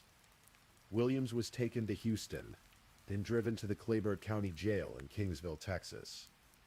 Nover followed shortly after. On November 8th, both appeared separately in court. They were each charged with felony theft of the Butler's vehicle. Bond for each was set at $1 million. The murder charges would come later. Justice is not always swift. In fact, it rarely is. For more than a year, the Butler family waited while evidence was processed. Texas crime labs, already dealing with enormous backlogs, were further slowed by the COVID-19 pandemic. Staff were reduced. Testing procedures took longer. DNA analysis, ballistics reports, forensic evidence, all of it moved through the system at a pace that must have felt agonizing to those waiting for answers. District Attorney John T. Hubert told reporters in the summer of 2020 that the process simply wasn't as fast as anyone wanted it to be. But the investigation continued, slowly, methodically. On November 5th, 2020, more than a year after the Butlers died, Adam Williams and Amanda Nover were indicted by a grand jury on charges of capital murder. The indictment stated that they had knowingly caused the death of James and Michelle Butler by shooting them with a firearm. Prosecutors made it clear they would seek the death penalty for Williams. Amanda Nover faced the same capital murder charges, though prosecutors indicated they might be willing to negotiate a plea deal in her case. The legal proceedings moved forward, slowly. Court dates were set and postponed. The pandemic continued to delay trials across Texas.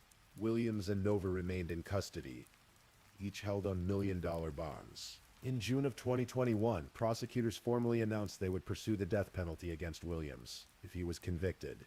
But Williams and his attorneys were working on an alternative. On November 10th, 2021, Adam Curtis Williams appeared in court and entered a guilty plea. He pleaded guilty to capital murder. He pleaded guilty to tampering with evidence related to burying the bodies. He pleaded guilty to unlawful use of a firearm. He pleaded guilty to theft. In exchange for his guilty plea, prosecutors agreed to take the death penalty off the table. Williams was sentenced to life in prison without the possibility of parole. His sentences for the other charges, also life sentences for the first-degree felonies of theft and tampering with evidence, plus 20 years for the firearm charge, would run concurrently. He would never leave prison. 3 months later, on February 15th, 2022, Amanda Nover appeared before Judge Jack Polcher via video conference from the Cleburne County Jail. She pleaded guilty to murder, a lesser charge than capital murder. She also pleaded guilty to tampering with evidence, being a felon in possession of a firearm, and theft. As part of her plea agreement, Nover was sentenced to 20 years in prison. She received 10 years for each of the other charges, but because the sentences would run concurrently, she would serve 20 years total. The plea deals meant the full details of what happened to James and Michelle Butler that day in October 2019 would never be fully aired in a public trial, but prosecutors stated that Williams and Nover had shot the couple during what they described as a criminal transaction. The evidence suggested that Williams, desperate and facing serious criminal charges back in Utah, had targeted the Butlers for their vehicle and trailer. He needed a way to flee to Mexico, and James and Michelle had exactly what he needed. It's unclear if the Butlers realized they were in danger. Did Williams approach them under some pretense? Did he pretend to be a fellow traveler in need? We may never know the exact circumstances. What we do know is that sometime between October 16th and October 19th, Williams shot both James and Michelle Butler. With Nover's help, he buried their bodies in a shallow grave on the beach where they had been camping. He took their truck, their trailer, and their belongings, including a lawnmower worth nearly $30,000 that was stored in the trailer. On October 21st, Williams drove the Butlers' truck across the border into Mexico, towing their trailer behind him. Amanda Nover was in the passenger seat. Her 3-year-old daughter was with them. By the time the Butlers' bodies were discovered on October 27th, Williams and Nover were already hundreds of miles into Mexico, attempting to start a new life with stolen property and blood on their hands.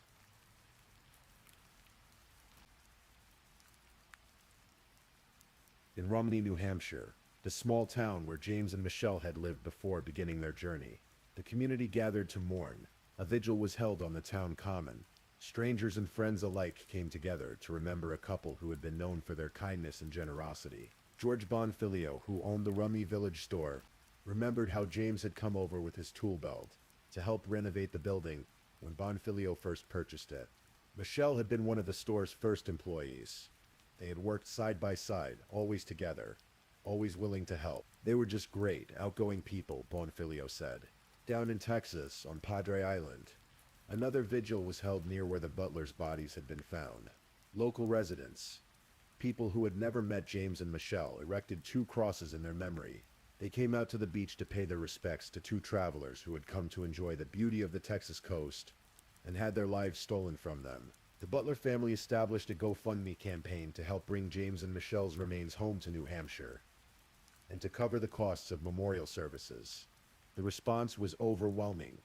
People from across the country contributed, moved by the tragedy and wanting to help in some small way. James's sister, Deborah Van Loon, spoke to reporters multiple times during the investigation and trial.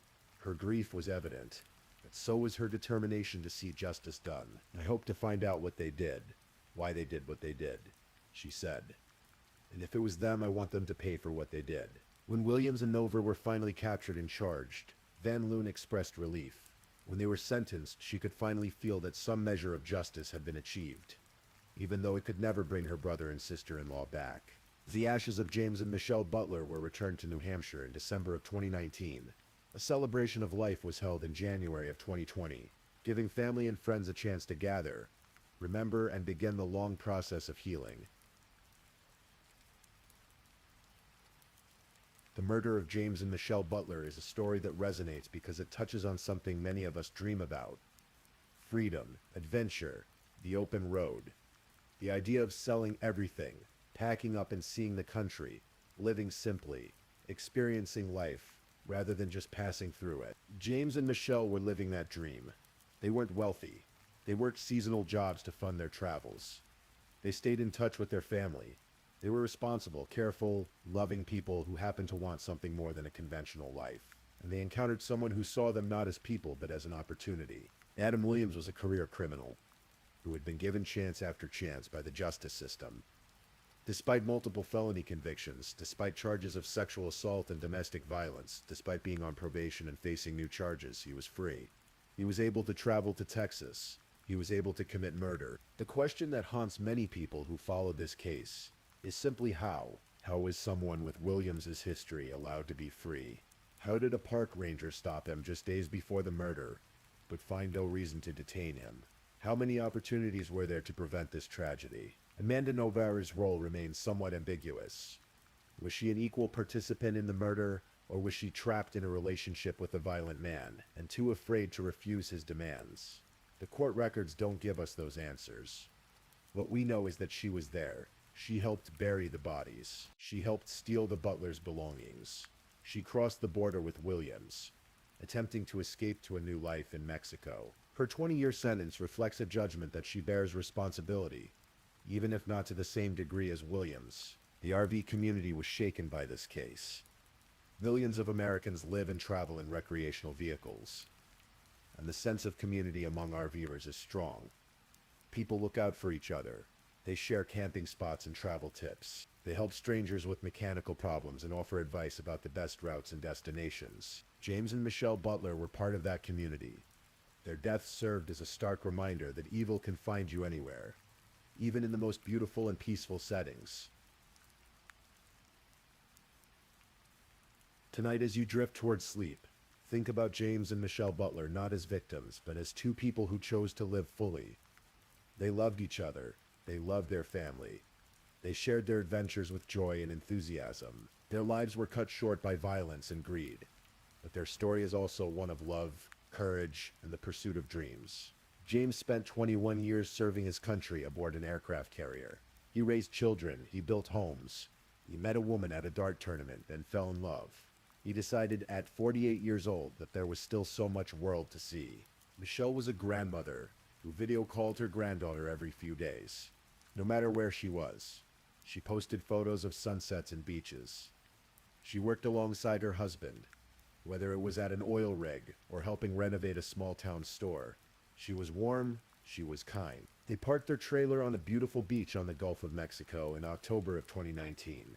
The waves rolled in. Seabirds called.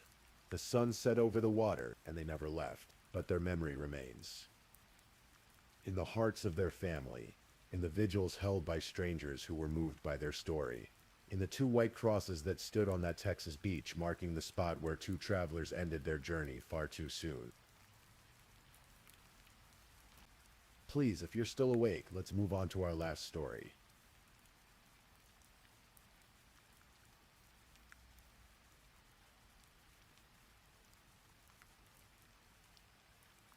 Story 5. Tonight, we're going to explore a story that unfolded between two continents in the quiet suburbs of Melbourne, Australia.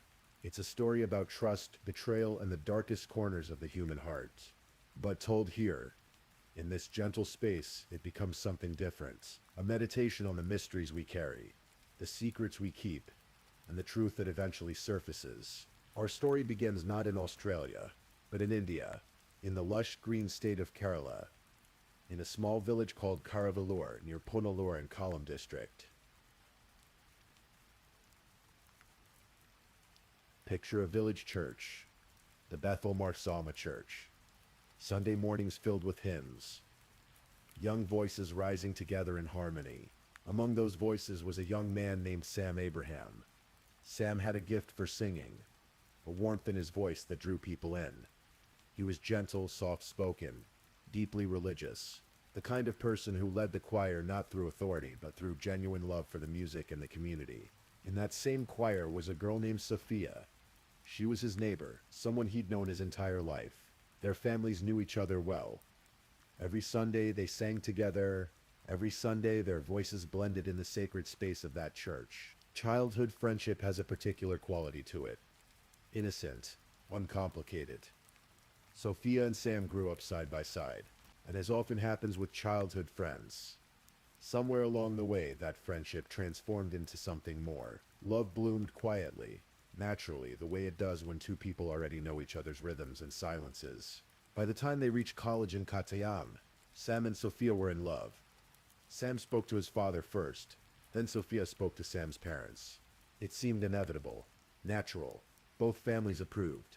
Sophia's father was a retired defense officer. Sam's parents, Samuel and Leo Lama, welcomed Sophia like the daughter they never had. She called them Mummy and Papa. She was warm, affectionate, the picture of a devoted daughter-in-law. They married in 2008. Sam was working in Dubai at the time, employed by a money exchange company. Life seemed to be unfolding exactly as it should. But there was something Sam didn't know. Something hidden beneath the surface of this perfect story. Sophia had another connection, another person from college, a man named Arun Kamalasenan from Palaka district, an instrumentation engineer. While Sophia was falling in love with Sam, she was also developing feelings for Arun. Even after marriage, she kept in touch with Arun. The connection never quite severed. Let your breathing deepen. Let your body sink further into rest. In 2013, Sophia's sister Sonia was already living in Melbourne, working as a nurse. She helped Sophia secure a position there. Sophia moved first. Melbourne, a sprawling city on Australia's southeastern coast, a place of opportunity, of new beginnings. Sam joined her later that same year, finding work in Melbourne. They had a son by then, a little boy who was the center of their world. The family settled in Epping, a suburb in Melbourne's north, a 3-bedroom house, a quiet street. They continued what they'd always done. They sang in the choir at a local Mar Thoma church. Devotional songs. Sam's voice, still warm and inviting. Sophia beside him. Life in Melbourne seemed good, but Melbourne held something else. Someone else. In July of 2013, Arun Kamalasenan arrived in Melbourne on a student visa. He came alone. His wife and son remained in India. He claimed to be pursuing studies, but the real reason he came became clear soon enough. He had come for Sophia. They reconnected. The old feelings apparently had never disappeared. They began meeting secretly. While Sam worked, while their son played, Sophia and Arun were building something in the shadows. They kept a diary. They called it the Upward Diary after the word printed on its cheap cover, a $3 notebook that would later become evidence of their secret world. They wrote in it in 3 languages: English, Hindi, Malay, as if multiple languages could somehow keep their secrets safer. Sophia's entries were filled with longing. In January of 2013, she wrote, "We never know why we like someone more than others. Days later, I feel to hug you and comfort you. Then, I'm waiting for you." In February, she wrote in Hindi or Malay, "I wish to sleep in your arms. I want to be yours, but you are not mine." Arun's entries matched her intensity. He wrote, "I am sure that one day she will be mine. It's life or next." He wrote, "She's the best match for me and always." On July 9th, 2013, just 2 days after arriving in Australia, Arun made a digital note, "Met my love for first time in Melbourne after 7 months." The affair had begun in earnest, and with it a darker conversation.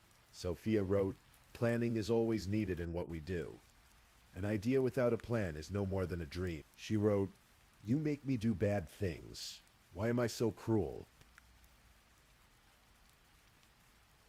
By 2015, Sam was beginning to notice changes. Sophia's behavior shifted. She was distant, evasive about where she'd been, who she'd seen. They argued frequently. Sam questioned her. She gave no clear answers. But Sam didn't suspect the full truth. Perhaps he thought Sophia was just spending time with an old college friend. Perhaps he trusted her too much to imagine anything worse. In July of 2015, something happened that should have been a clear warning. Sam was at Lober train station, getting into his car. He didn't notice that someone was already inside, hidden in the footwell, waiting. As Sam settled into the driver's seat, the figure emerged. A man wearing a balaclava, his face completely covered, in his hand a knife. The man lunged at Sam, stabbing wildly. Sam fought back. He managed to partially unmask his attacker. The man fled. When police examined the car, they found cable ties, material scraps, handcuffs. This had been planned. This was meant to be more than a simple robbery. Sam survived. He went to the hospital with injuries to his neck, temple, and cheek. He filed a police report, but he said he didn't recognize the attacker. Did he truly not recognize him, or was he protecting someone? Hoping against hope that his marriage could survive, Sam returned home to recover. Sophia was there, concerned, caring, playing the role of worried wife. Police investigated but found no leads. The case went cold, but Sam knew something now. Something had fundamentally changed.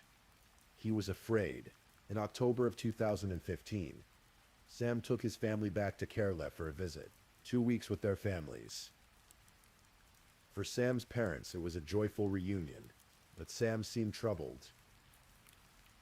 He pulled relatives aside. He said things that haunted them later. To his father, Sam said, "I want to be buried near my grandfather's grave." To his relatives, he said, "Next time I come back here, it will be in a coffin." His family laughed uncomfortably.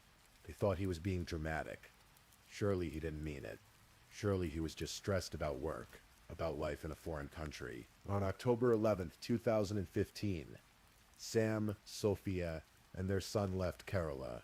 They flew back to Melbourne, back to their house in Epping, back to their life. Sam's parents watched them go. They had no idea they would never see their son alive again. October 13th, 2015. Evening in Epping. The family was home. Their son, now 6 years old, was there. Sam, Sophia, and the boy had dinner together. Sophia made an avocado milkshake. She gave it to Sam and their son. She drank one herself. It tasted fine, normal, but Sophia's milkshake was different from theirs. Hers had no sedative. Theirs did. Clonazepam, a powerful medication that induces deep sleep. She had crushed it and mixed it into the drinks. After dinner, the family went to bed, all three of them together in the same bed. Sam in the middle, Sophia on one side, their son on the other. The sedative worked quickly. Sam fell into unconsciousness. His son, too. Sophia, of course, only pretended to sleep. Somewhere in the house, hidden, waiting, was Arun Kamalasanan. He had entered earlier, perhaps through a window in the garage. He had drawn detailed sketches of the house layout beforehand. He knew exactly where to hide, exactly when to emerge. Sophia had given him the signal. The family was asleep. Arun crept into the bedroom. He carried with him a glass of orange juice. But this was not ordinary juice. Dissolved in it was cyanide, a lethal dose. Sam lay unconscious, defenseless, his mouth slightly open as he breathed. His 6-year-old son slept beside him, innocent and unaware. Arun poured the poison juice into Sam's mouth, slowly, bit by bit. The human body has a swallowing reflex even in sleep. When liquid enters the throat, we swallow automatically. Arun knew this. He poured carefully, ensuring Sam's body swallowed the poison without choking, without gasping, without making a sound that might wake anyone. The cyanide entered Sam's system. Sophia lay beside her dying husband, awake, aware, waiting. Cyanide is a horrific poison. It prevents cells from using oxygen. The victim essentially suffocates from the inside. It's agonizing. Sam's body began to convulse. Foam formed at his mouth. His temperature dropped. his jaw clenched tight in a rictus of pain. And through it all, Sophia waited.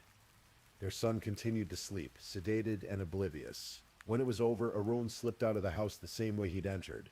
He disappeared into the Melbourne night. Sophia waited a bit longer. Then at 9:14 in the morning, on October 14th, she placed a call to emergency services. "My husband," she said, her voice shaking. "He's passed out. He's foaming at the mouth."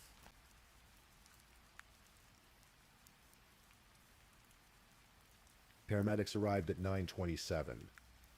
They found Sam Abraham in bed, cold, stiff, foam around his mouth, his jaw locked shut. They attempted CPR.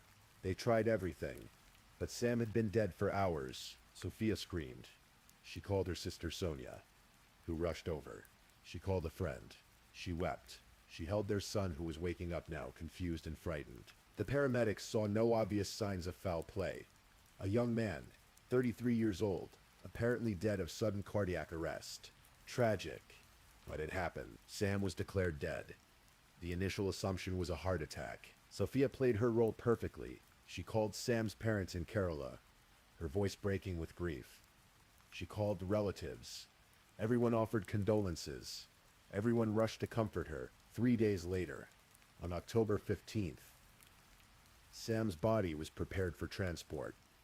Sophia wanted him buried in Kerala, she said, at home where he belonged. His parents agreed, grateful that their son would rest in familiar soil. On October 18th, Sam Abraham's body arrived in Kerala. The funeral was held. He was buried behind his family home, near his grandfather's grave, exactly where he'd asked to be laid to rest. Sophia stood at the funeral, dressed in mourning clothes, tears streaming down her face. She hugged Sam's parents. She comforted their son. She was the picture of a devastated widow. The community rallied around her. The Malayali diaspora in Melbourne even raised about 30,000 Australian dollars to help the grieving family. Everyone believed Sophia was a victim of cruel fate. A young widow with a small child, trying to navigate an impossible loss. After the funeral, Sophia returned to Melbourne with her son. She moved to a different apartment in the same area. She continued to call Sam's parents every Saturday, her voice still heavy with grief. They talked about their grandson. They tried to comfort each other, but something was happening behind the scenes. Something Sophia didn't know about. Dr. Michael Burke of the Victorian Institute of Forensic Medicine performed the autopsy on Sam Abraham. He was thorough, methodical, and what he found didn't match the story of a heart attack. Sam's stomach contents showed something unexpected. Cyanide, a significant amount, in his blood, in his liver. The cause of death was clear. Cyanide poisoning. There was also something else.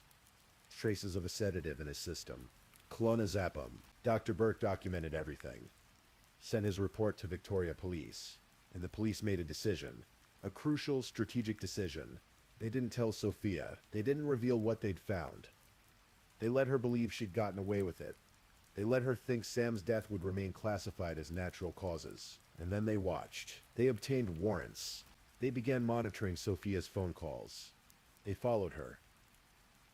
6 surveillance officers were assigned to track her movements. For months they watched, and slowly Sophia's mask began to slip. At first Sophia was careful. She maintained the grieving widow act. But as weeks passed, as no one questioned Sam's death, as the police seemed satisfied with the heart attack explanation, she grew bolder. She began meeting Arun, openly now. They went to lunch together in the CBD. They shopped for groceries. They ran errands like a normal couple. The surveillance officers photographed everything. In January of 2014, police discovered Sophia and Arun had opened a joint bank account at Melbourne Commonwealth Bank. They were pooling their money, planning a future together. Sophia transferred Sam's car registration into Arun's name. She used Arun's address when sending money back to Kerala. The police recorded their phone calls, over 6,000 conversations, 100 hours of audio. They had translators convert the Malayalam conversations to English. The diary was recovered. The upward diary with its passionate, incriminating entries. And then police did something brilliant.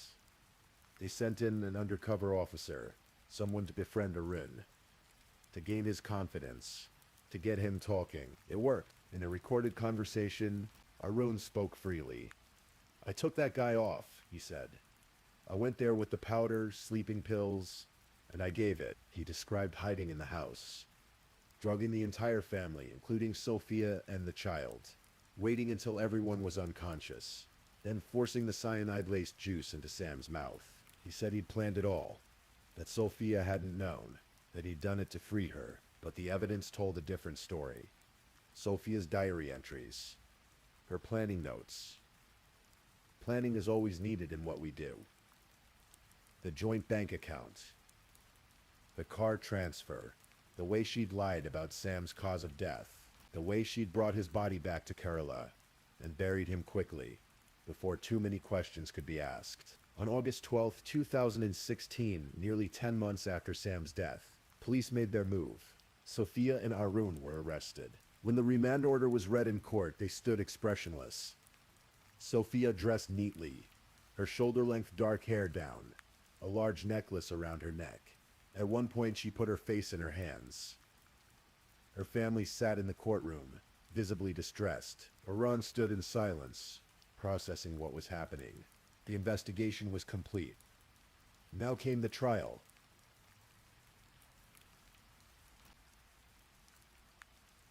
The trial began in January of 2018. A 14-member jury heard the case.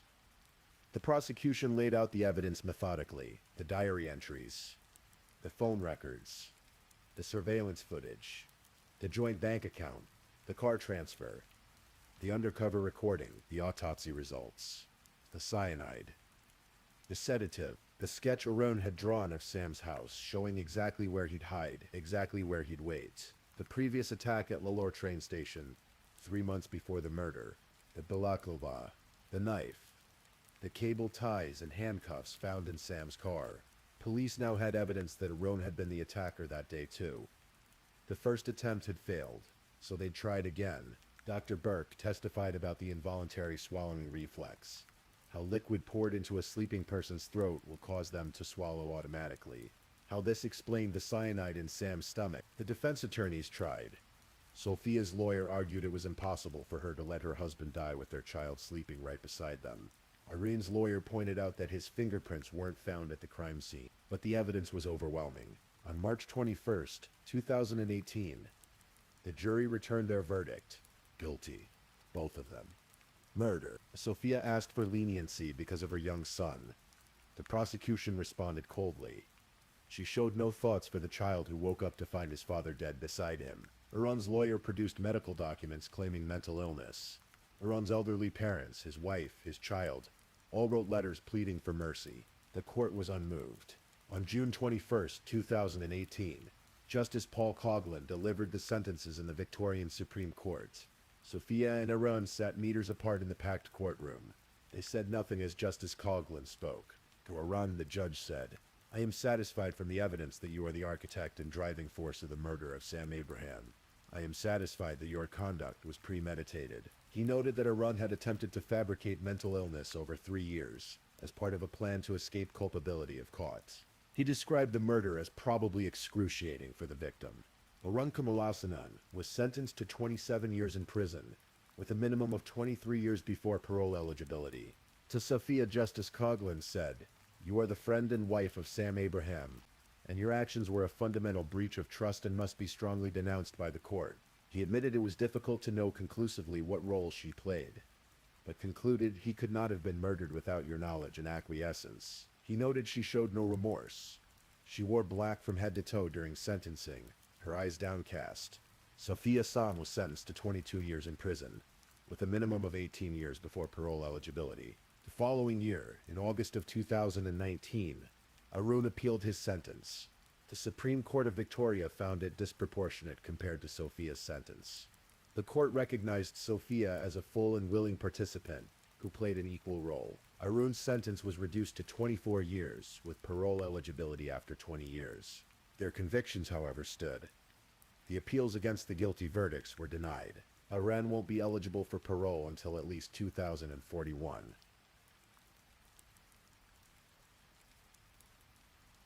Sam and Sophia's son was 7 years old when his mother was sentenced.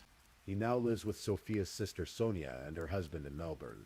Sophia's parents are also in Melbourne, but Sam's parents, Samuel and Leah Lama, want custody of their grandson. They fear for his safety with Sophia's family. Samuel told reporters, "It is not safe to keep him there with that family. How can you keep him with the family of the person who murdered his father? They worry about what will happen as the boy grows older, as he understands what his mother did." They've contacted the Indian External Affairs Ministry. They video chat with their grandson once a month. But Samuel says the boy doesn't speak much, surrounded as he is by Sophia's family. Samuel told reporters he believes Sophia's mother knew everything, that the family is convinced Sophia and Aaron are innocent, that the case was fabricated. The case attracted massive media attention across India and Australia. The Malaya community was shocked. The betrayal felt personal. Everyone had known the family. Many had contributed to the fundraiser for Sophia after Sam's death, only to learn later they'd been supporting a murderer. Sam's parents still remember Sophia as the girl who called them Mommy and Papa, the girl who sang in the choir beside their son, the girl they welcomed as a daughter. "We knew this girl right from childhood," Samuel said. "She was loving and polite. She used to call us regularly until a few days before she was arrested." The disbelief remains. How could the girl they raised as a daughter commit such a betrayal? And Sam's final words haunt them. "Next time I come back here, it will be in a coffin." He knew. Somehow he knew. But he couldn't save himself. And so ends the story of Sam Abraham, a man who loved to sing, who led his church choir with warmth and gentleness, who trusted the woman he'd known since childhood, who forgave her once when he discovered her affair, hoping their marriage could be saved. A man who died in his own bed, poisoned by his wife and her lover, with his 6-year-old son sleeping beside him. The case reminds us that the most dangerous betrayals come from those we trust most deeply. That evil doesn't always look like evil. Sometimes it looks like the neighbor we grew up with, the voice singing beside us in the choir. But it also reminds us that the truth has a way of surfacing, that justice, though slow, can eventually arrive. Sam Abraham was 33 years old when he died. His son is now a teenager, growing up without his father, without his mother, caught between two families forever divided by an unforgivable act. As you drift towards sleep tonight, let this story remind you of the precious nature of trust, of the weight of our choices, of the echoes our actions create, rippling forward through time, touching lives we may never see. Thank you for listening to tonight's true crime story. Rest peacefully knowing that another story awaits you next time, ready to accompany you on another journey toward restorative sleep. But if you're still awake, don't forget to like and subscribe so you don't miss our next true crime stories. And until next time, stay safe and take care. Good night.